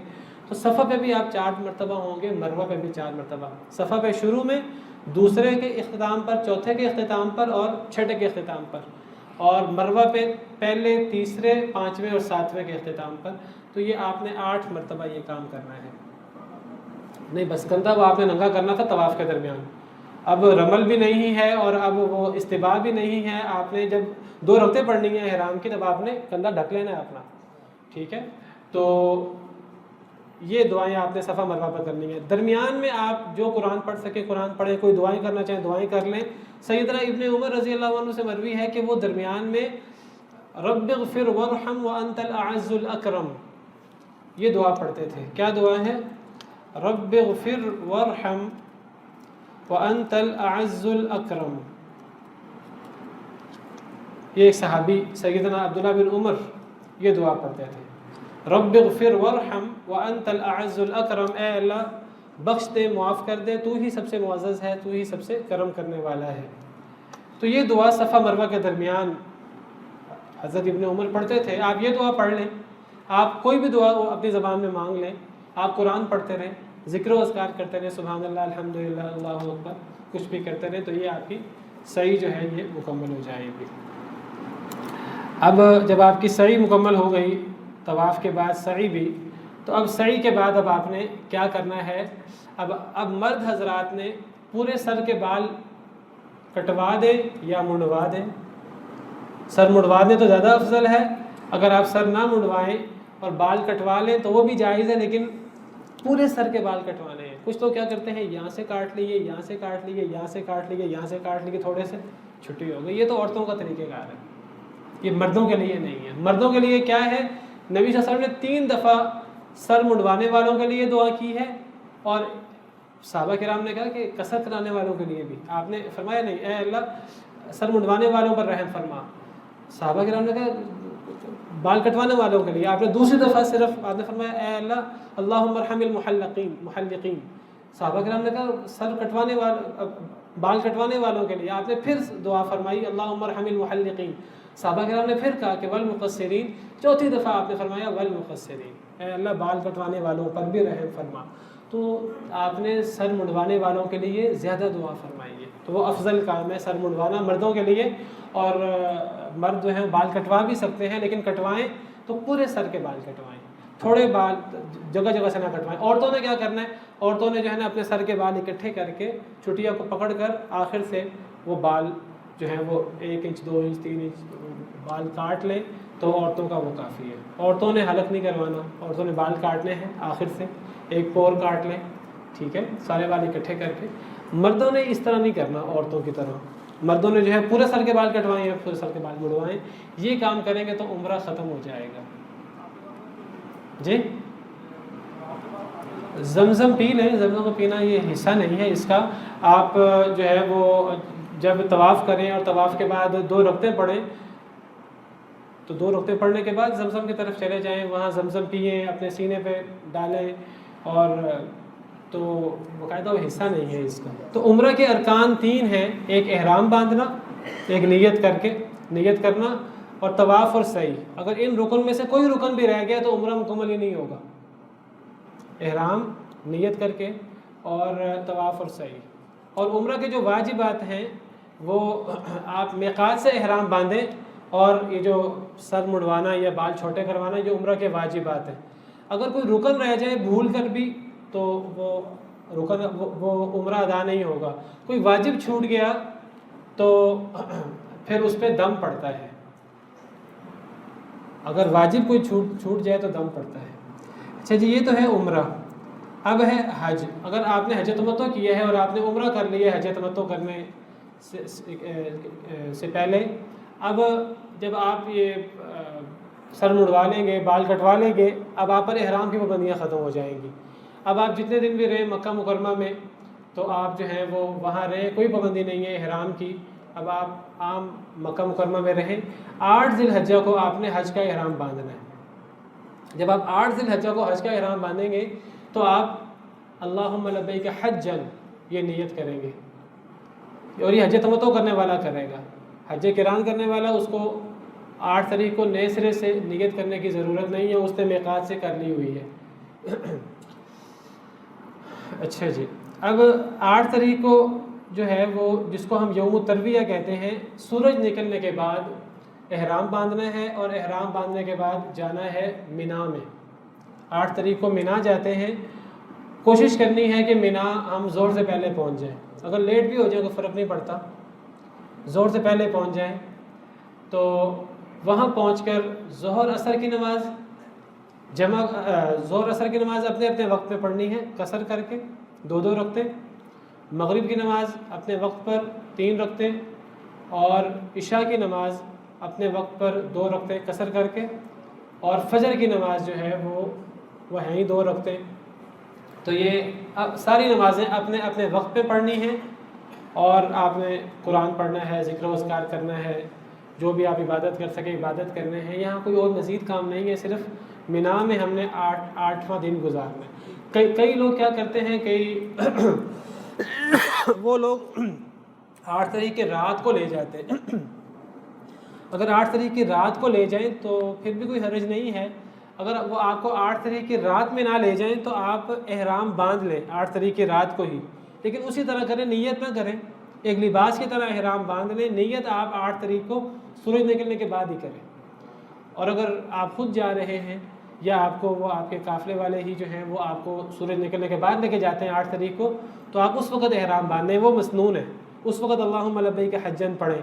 لیکن اگر رات وہ آپ کو لے جائیں، آپ ان کے ساتھ چلے جائیں، آپ احرام پہن لیں، اور احرام پہننے کے بعد آپ جو ہے وہ نیت نہ کریں، نیت آپ اگلے دن کریں سورج نکلنے کے بعد۔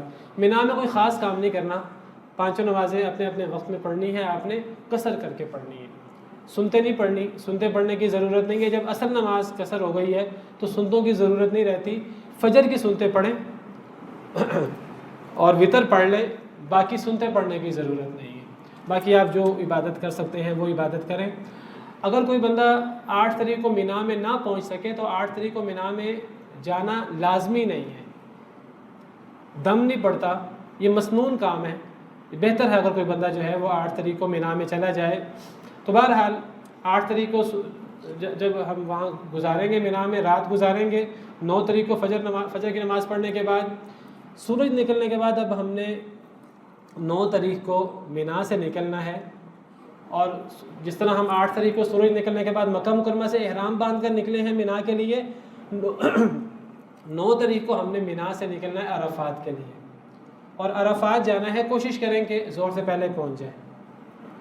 اور کئی دفعہ جو قافلے والے ہیں وہ رات کو لے جاتے ہیں، بہرحال وہ رات کو لے جائیں تو آپ رات کو چلے جائیں، ویسے جو ہے وہ سورج نکلنے کے بعد جو ہے وہ مسنون ہے۔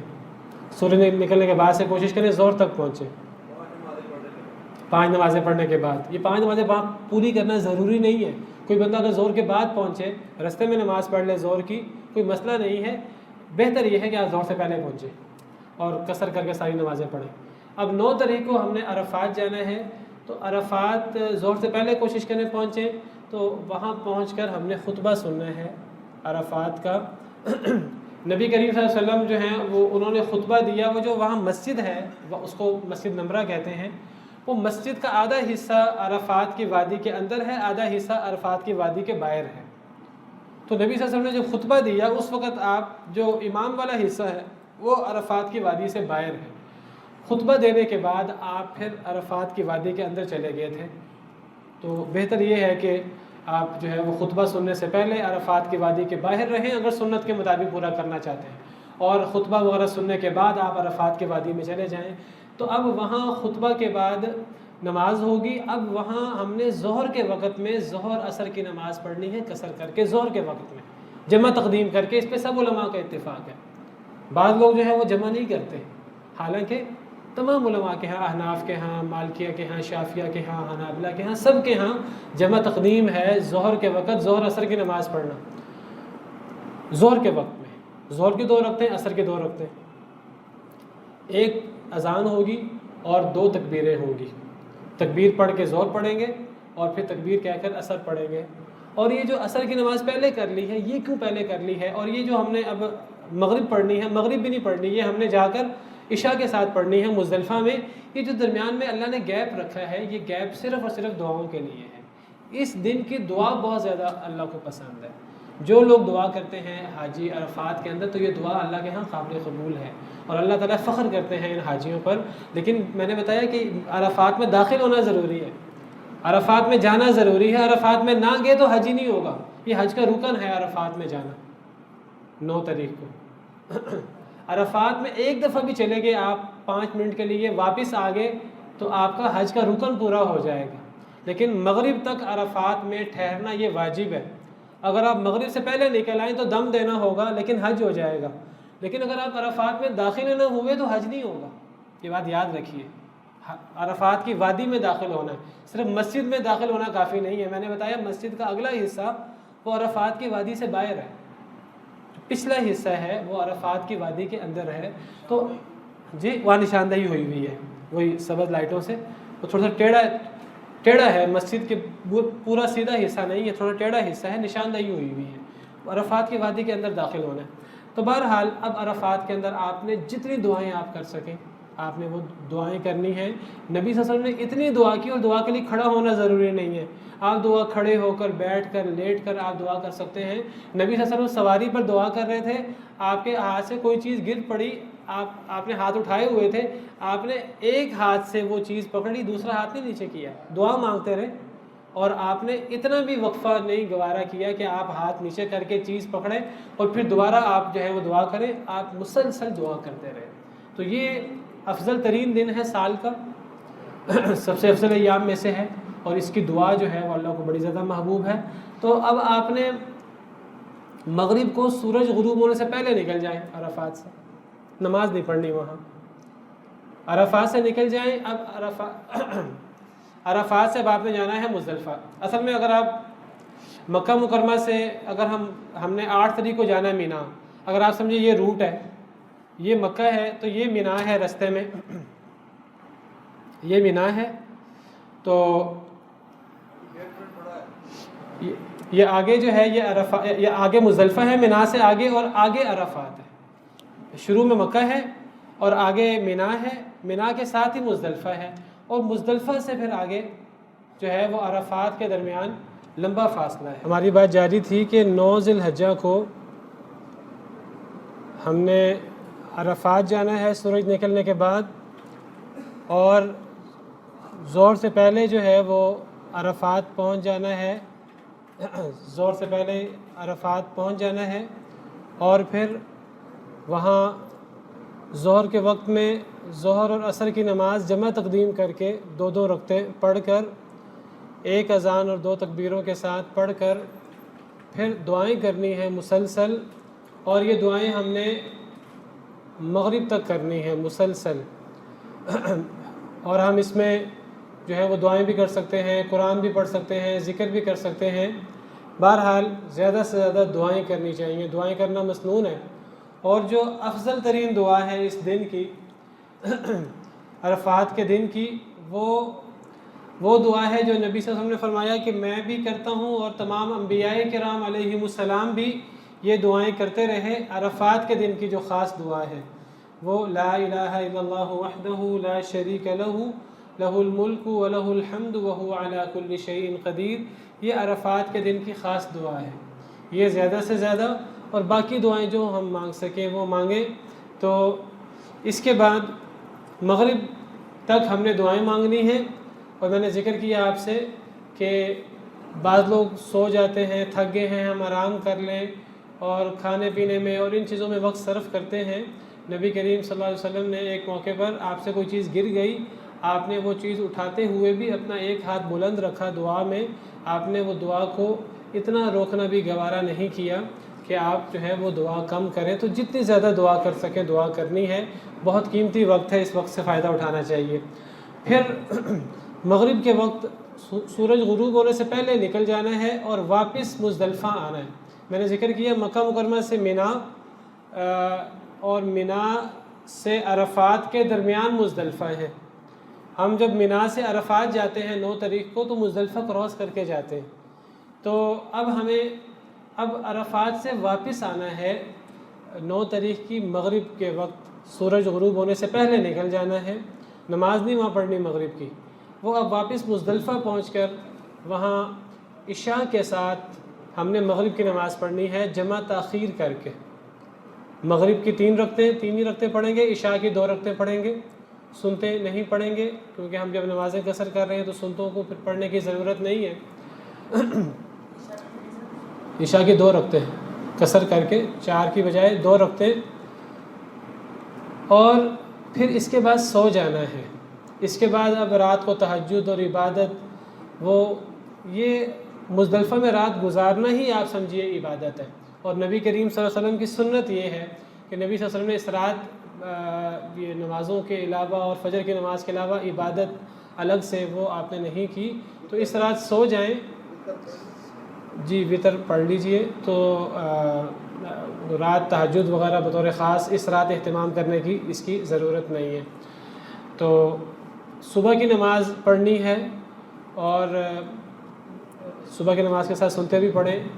باقی سب سنتے چھوٹ جائیں گی, فجر کی سنتے نہیں چھوٹیں گی, وطر نہیں چھوٹیں گے. تو فجر کی سنتے پڑھیں اور فجر کی نماز پڑھیں. یہ رات آپ مزدلفہ میں کہیں بھی گزار سکتے ہیں. اور مزدلفہ میں ایک جگہ ہے مشعر حرام, وہاں مسجد بھی ہے. اس مشعر حرام مسجد کے پاس گزار لیں پھر بھی ٹھیک ہے. اور آپ جو ہے وہ کہیں بھی آپ مزدلفہ میں جو ہے یہ رات گزار سکتے ہیں. یہ رات مزدلفہ میں گزارنا ضروری ہے. تو اب صبح کی نماز کے بعد ذکر کرنا ہے, اور یہ ذکر بہت ہی خاص ذکر ہے. اس ذکر کا ذکر قرآن میں بھی آیا ہے. فَإِذَا أَفَضْتُم مِّنْ عَرَفَاتٍ فَاذْكُرُوا اللَّهَ عِندَ الْمَشْعَرِ الْحَرَامِ. جب تم عرفات سے واپس لوٹو یعنی مزدلفہ آؤ تو مزدلفہ میں مشعر حرام کے پاس اللہ کا ذکر کرو. یہ قرآن کا حکم ہے. تو یہ ذکر اتنا اہم ہے. یہ ذکر ہم نے فجر کی نماز کے بعد کرنا ہے. فجر کی نماز کے بعد جتنا ذکر ہو سکے دل لگا کر اور جتنی دعائیں ہم کر سکیں. مشعر حرام مسجد ہے ایک مزدلفہ میں, وہاں کر لیں یا مزدلفہ میں کہیں بھی کر لیں. تو یہ ذکر کرنا ہے. اب خاص دن جو اس دن کی بات ہے, ہم 8 تاریخ کو سورج نکلنے کے بعد نکلے تھے مکہ سے مینا کے لیے. 9 تاریخ کو سورج نکلنے کے بعد نکلے تھے مینا سے مزدلفہ کے لیے. اب 10 تاریخ کو سورج نکلنے سے پہلے نکلنا ہے. یہ خاص چیز ہے. سورج نکلنے سے پہلے وہ ذکر ختم کر کے مسنون جو کام ہے وہ سورج نکلنے سے پہلے نکل جائیں اور مینا آ جائیں. اب عام لوگ تو مرد ہوں عورتیں وہ سورج نکلنے سے پہلے ذکر کریں گے اور ذکر کر کے وہ یہاں سے نکلیں گے, مینا آئیں گے رمی کرنے کے لیے. جو بوڑھی عورتیں وغیرہ ہیں, عورتیں ہیں اور بوڑھے مرد وغیرہ ہیں, وہ رات مزدلفہ میں سو کر آرام کرنے کی بجائے رش وغیرہ سے بچنے کے لیے وہ رات کو بھی مینا آ سکتے ہیں.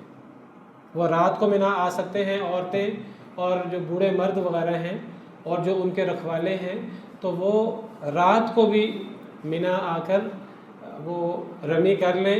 ورنہ عام لوگوں کے لیے 10 تاریخ کو فجر کی نماز پڑھ کے ذکر کرنے کے بعد سورج نکلنے سے پہلے نکلنا ہے اور مینا آ جانا ہے. اب مینا میں 3 جمرے ہیں جن کو کنکریاں مارنی ہوتی ہیں, لیکن 10 تاریخ کو صرف ایک جمرے کو کنکریاں مارنی ہیں.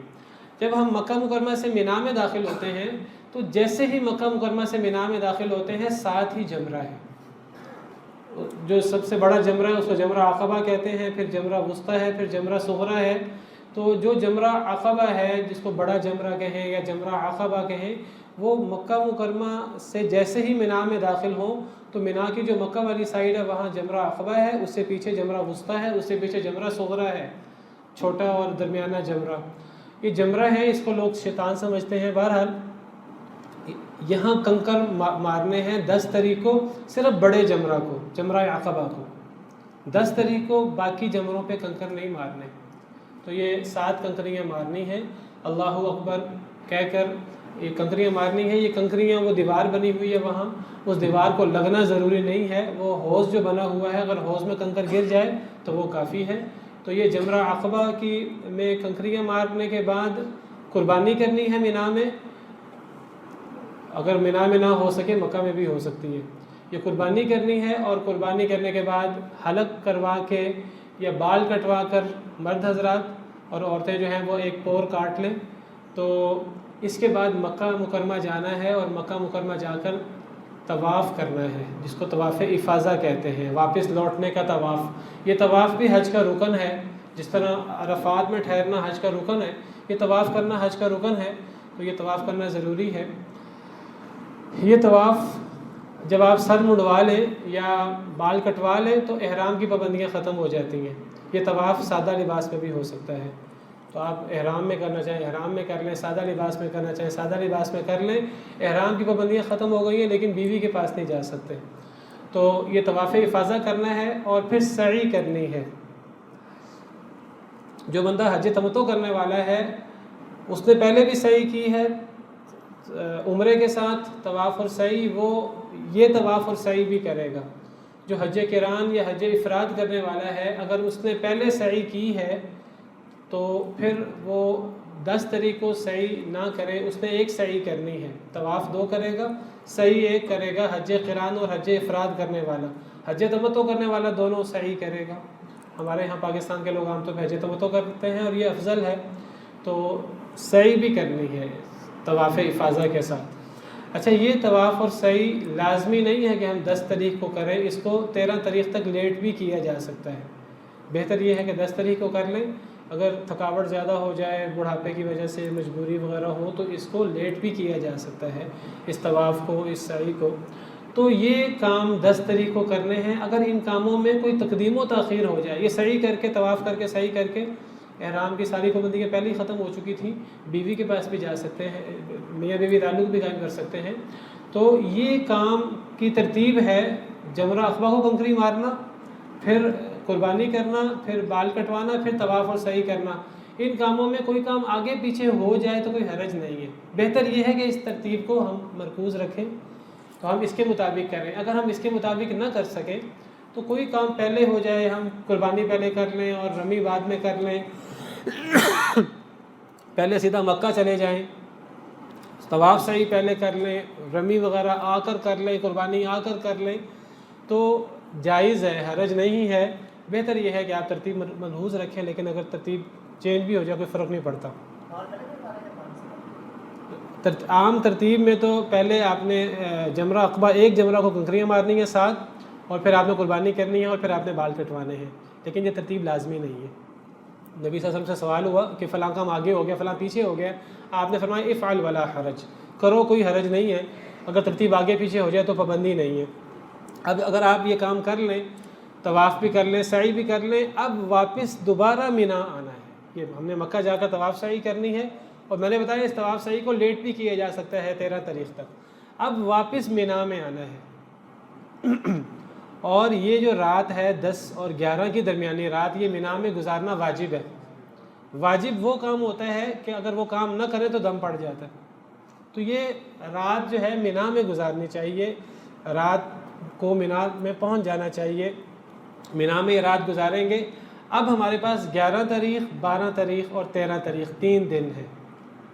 اب ان 3 دنوں میں ہمارے پاس ایک ہی کام ہے، وہ ہے کہ رمی جمار، جمروں کو کنکریاں مارنا اور اللہ کا ذکر کرنا۔ ان 3 دنوں کا ایک ہی کام ہے۔ اب آپ ان 3 دنوں میں سے چاہیں تو 2 دن آپ رہیں مینا میں، اور 12 تاریخ کو آپ فارغ ہو کر مکہ دوبارہ چلے جائیں، چاہے تو آپ 3 دن رہیں۔ وَاذْكُرُوا اللَّهَ فِي أَيَّامٍ مَّعْدُودَاتٍ فَمَن تَعَجَّلَ فِي يَوْمَيْنِ فَلَا إِثْمَ عَلَيْهِ وَمَن تَأَخَّرَ فَلَا إِثْمَ عَلَيْهِ لِمَنِ اتَّقَىٰ۔ جو 2 دن رہے اس پر بھی کوئی حرج نہیں ہے، جو 3 دن رہے اس پر بھی کوئی حرج نہیں ہے، باقی جو 3 دن رہے وہ زیادہ افضل ہے۔ نبی کریم صلی اللہ علیہ وسلم 3 دن رہے تھے۔ اب ان میں آپ نے زیادہ سے زیادہ اللہ کا ذکر کرنا ہے، جتنا اللہ کا ذکر ہو سکے، جتنا قرآن پڑھ سکیں، جتنا اللہ کو یاد کر سکیں، جتنی دعائیں کر سکیں، اور نمازیں آپ نے مینا میں پڑھنی ہیں قصر کر کے اپنے اپنے وقت میں، اور آپ نے ظہر سے لے کر مغرب تک رمی کرنی ہے۔ اور یہ رمی کس طرح کرنی ہے؟ 10 تاریخ کو ہم نے ایک جمرہ کو رمی کی تھی، جمرہ عقبہ کو۔ اب ہم نے 11، 12 کو، اور اگر 13 دن بھی گزارتے ہیں، ہم نے تینوں جمرات کو کنکریاں مارنی ہیں۔ سب سے پہلے جمرہ صغریٰ کو، پھر جمرہ وسطیٰ کو، پھر جمرہ عقبہ کو، جو مینا کا وہ حصہ جو مکہ کی طرف ہے، وہاں جمرہ عقبہ ہے۔ تو پہلے چھوٹا، پھر درمیانہ، اور پھر عقبہ۔ ویسے اگر وہ جمروں کو دیکھیں تو جمروں کا سائز چھوٹا، درمیانہ اور بڑا نہیں ہے، سائز ایک ہی ہے، لیکن وہاں لکھا ہوا ہے کہ یہ جمرہ صغریٰ ہے، یہ جمرہ وسطیٰ ہے، یہ جمرہ عقبہ ہے۔ کنکری جو ہے وہ چنے کے دانے کے برابر، نہ تو آپ جو ہے نا وہ بڑے بڑے پتھر ماریں، اینٹیں ماریں، نہ جوتے ماریں، وہ شیطان نہیں ہے، وہ مسنون کام ہم نے کرنا ہے۔ اور میں نے ذکر کیا کہ وہ جو دیوار وہاں پہلے تو وہ ایک ستون سا ہوتا تھا، تو اب وہاں دیوار بنا دی ہے، اجتہاد کر کے لوگ زیادہ ہو جاتے تھے، کئی دفعہ وہاں لوگ مارے بھی جاتے تھے رش کی وجہ سے، تو وہاں علماء سے پوچھ کر انہوں نے اجتہاد کر کے لمبی دیوار بنا دی ہے۔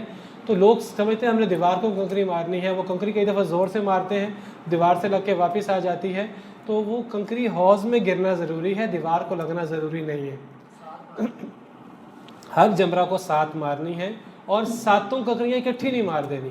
اگر 7 کنکریاں اکٹھی مار دی تو وہ 1 شمار ہوں گی، یہ بات یاد رکھیے، وہ 7 شمار نہیں ہوں گی، وہ 1 شمار ہوں گی۔ اور کنکری مارنا واجب ہے، اگر کنکری مارنا چھوٹ گیا تو قربانی پڑ جائے گی، دم پڑ جائے گا۔ تو 7 کنکریاں مارنی ہیں، جمرہ صغریٰ کو 7، جمرہ وسطیٰ کو 7، اور جمرہ عقبہ کو 7، 11 کو بھی، 12 کو بھی، اور 13 کو بھی۔ اور اس میں علماء نے کچھ تفصیل بھی بیان کی ہے کہ اگر آپ جب یہ 11 کو اگر آپ جمرہ صغریٰ کو کنکریاں ماریں تو پھر آپ تھوڑا آگے آ کر دائیں طرف دعا کریں، اپنی زبان میں دعا کریں۔ پھر جب آپ جمرہ وسطیٰ کو کنکری ماریں پھر آپ بائیں طرف ستون کے ساتھ دعا کریں، اور پھر جب جمرہ عقبہ جو تیسرا جمرہ ہے اس کو کنکری ماریں پھر اس کے بعد دعا کرنا مسنون نہیں ہے۔ تو جمرہ صغریٰ اور جمرہ وسطیٰ کے بعد دعا کرنا بھی مسنون ہے۔ تو 11 کو بھی یہ کام کرنا ہے، ظہر سے لے کے مغرب تک کنکریاں مارنی ہیں۔ اگر کسی وجہ سے، مجبوری کی وجہ سے مغرب تک کنکریاں نہ مار سکیں تو پھر کنکریوں کو مغرب کے بعد بھی فجر تک مارا جا سکتا ہے۔ بہرحال 11 کو کنکریاں مارنی ہیں، اور جتنا ذکر اذکار ہو سکے وہ۔ پھر 12 کو یہی کام کرنا ہے، ظہر سے لے کر مغرب تک کنکریاں مارنی ہیں۔ مغرب سے پہلے کنکریاں مار لینی ہے، اگر مغرب سے پہلے کنکریاں مار لیں تب پھر نکلا جا سکتا ہے، آپ کا مینا والا کام ختم ہو جائے گا، آپ 2 دن پورے کر کے آپ مکہ جا سکتے ہیں۔ اور اگر آپ کو مغرب ہو گئی 12 تاریخ کو اور آپ کنکریاں نہ مار سکے پھر آپ کو 13واں دن بھی گزارنا ہے، 13ویں رات بھی اور 13واں دن بھی، پھر 13واں دن بھی گزاریں، اور وہاں بھی آپ اس دن بھی آپ جمرہ وسطیٰ، جمرہ صغریٰ، جمرہ وسطیٰ، جمرہ عقبہ کو ساتھ 21 کنکریاں ماریں۔ یہ 12 دن گزار کر آپ مکہ جائیں گے، 13واں دن گزار کر مکہ جائیں۔ اب مکہ مکرمہ جا کر اب ایک ہی کام آپ کا رہ گیا ہے حج سے متعلقہ، وہ ہے طواف وداع، اور وہ آپ نے کب کرنا ہے یہ بھی واجب ہے، یہ نہ کرنے تو دم پڑ جاتا ہے۔ یہ کب کرنا ہے، یہ اب ہم نے مکہ جا کر فوری نہیں کرنا، یہ جب ہماری اب سفر ہے، جب بھی ہم نے مکہ سے نکلنا ہے، چاہے تو ہم نے مدینہ جانا ہے تب بھی ہم مکہ سے نکلتے وقت ہم نے یہ طواف کرنا ہے۔ اور اگر ہماری مکہ سے جدہ جانا ہے اور وہاں سے فلائٹ ہے تو جب ہم نے مکہ سے نکلنا ہے اس وقت یہ طواف کرنا ہے۔ اگر فلائٹ آپ کی 10 دن لیٹ ہے تو آپ 10 دن بعد کر رہے ہیں یہ طواف، اس کو طواف وداع کہتے ہیں۔ اور یہ طواف وداع آپ کا آخری کام ہونا چاہیے مکہ مکرمہ میں۔ آخری سے مراد یہ ہے کہ یہ نہ ہو کہ آپ مثلا ظہر کی نماز پڑھی آپ نے، ظہر کے بعد آپ نے جانا ہے ایئرپورٹ، آپ کہتے ہیں تھوڑا پہلے چلے جائیں، تو آپ سوچتے ہیں میں ظہر کے بعد چلا جاؤں، لیکن آپ کو عصر ہو گئی اور عصر کی نماز آپ نے ظہر کے بعد طواف کر لیا، پھر آپ نے عصر کی نماز بھی پڑھ لی۔ آپ کو کوشش یہ کرنی چاہیے کہ آپ اپنے نکلنے سے جتنا آخر میں آپ طواف وداع کو کر سکیں تو کریں، کوشش کریں اس کے بعد فرض نماز پڑھنے کی نوبت نہ آئے تو آپ جو ہے وہ طواف وداع کریں، اور طواف وداع کر کے آپ پھر اللہ خیر صلی اللہ پھر آپ جو ہے اپنے شہروں کو جائیں۔ اور تو اس میں جو اب حج کے ارکان ہیں وہ سن لیجئے۔ حج کے 4 ارکان ہیں، ایک تو نیت کرنا حج کی، اور حج کی نیت کر کے آپ میقات سے گزریں، یہ حج کا رکن۔ اگر آپ نیت کیے بغیر گزریں گے تو حج نہیں ہوگا، اگر آپ کسی اور نیت سے گزرے ہیں وہاں سے۔ اور اگر آپ احرام پہننا یہ واجب ہے، یہ رکن نہیں ہے حج کا۔ اسی طرح حج کی جو واجب کام ہیں ان کاموں میں سے عرفات میں وقت گزارنا، چاہے وہ آپ تھوڑی دیر کے لیے عرفات میں جائیں، یہ جو حج کا رکن ہے یہ بھی حج کا رکن ہے۔ اگر آپ عرفات میں نہ جائیں تو حج ہی نہیں ہوتا۔ اور طواف اور سعی، طواف افاضہ، سعی وغیرہ جو ہے یہ حج کا رکن ہے۔ تو حج کا رکن تو بھول کر بھی چھوٹ گیا تو حج نہیں ہوتا۔ اور جو حج کے واجبات ہیں وہ یہ جو آپ نے میقات سے گزرتے ہوئے احرام باندھا ہے، احرام باندھنا واجب ہے، اگر احرام باندھے بغیر گزریں گے دم پڑ جائے گا۔ اسی طرح وقوف عرفہ جو ہے، عرفہ میں داخل ہونا رکن ہے حج کا، اگر یہ رہ گیا تو حج ہی نہیں ہوگا۔ لیکن حج عرفات میں داخل ہونے کے بعد اب وہاں سے مغرب کو نکلنا یہ واجب ہے، مغرب تک وہاں ٹھہرنا ضروری ہے۔ اگر مغرب سے پہلے نکل کے دم پڑ جائے گا حج صحیح ہوگا، لیکن دم دینا ہوگا۔ لیکن آپ اگر مغرب کے وقت نکلیں، سورج غروب ہوتے وقت نکلیں یا اس سے فوری پہلے آپ نکل جائیں تو آپ کا جو ہے نا یہ واجب بھی پورا ہو جائے گا۔ عصر کے وقت، عصر کے بعد نکلنا صحیح نہیں ہے۔ مزدلفہ میں رات گزارنا واجب ہے۔ جو اہل اعذار ہیں، عذر والے عورتیں یا بوڑھے مرد، وہ کچھ رات کا حصہ گزار کر راتوں رات مینا جا سکتے ہیں۔ عام لوگ جو ہیں وہ صبح فجر کی نماز پڑھ کے ذکر کر کے سورج نکلنے سے پہلے مینا جائیں گے، لیکن جو عذر والے لوگ ہیں، عورتیں، بوڑھے، یہ راتوں رات جا سکتے ہیں۔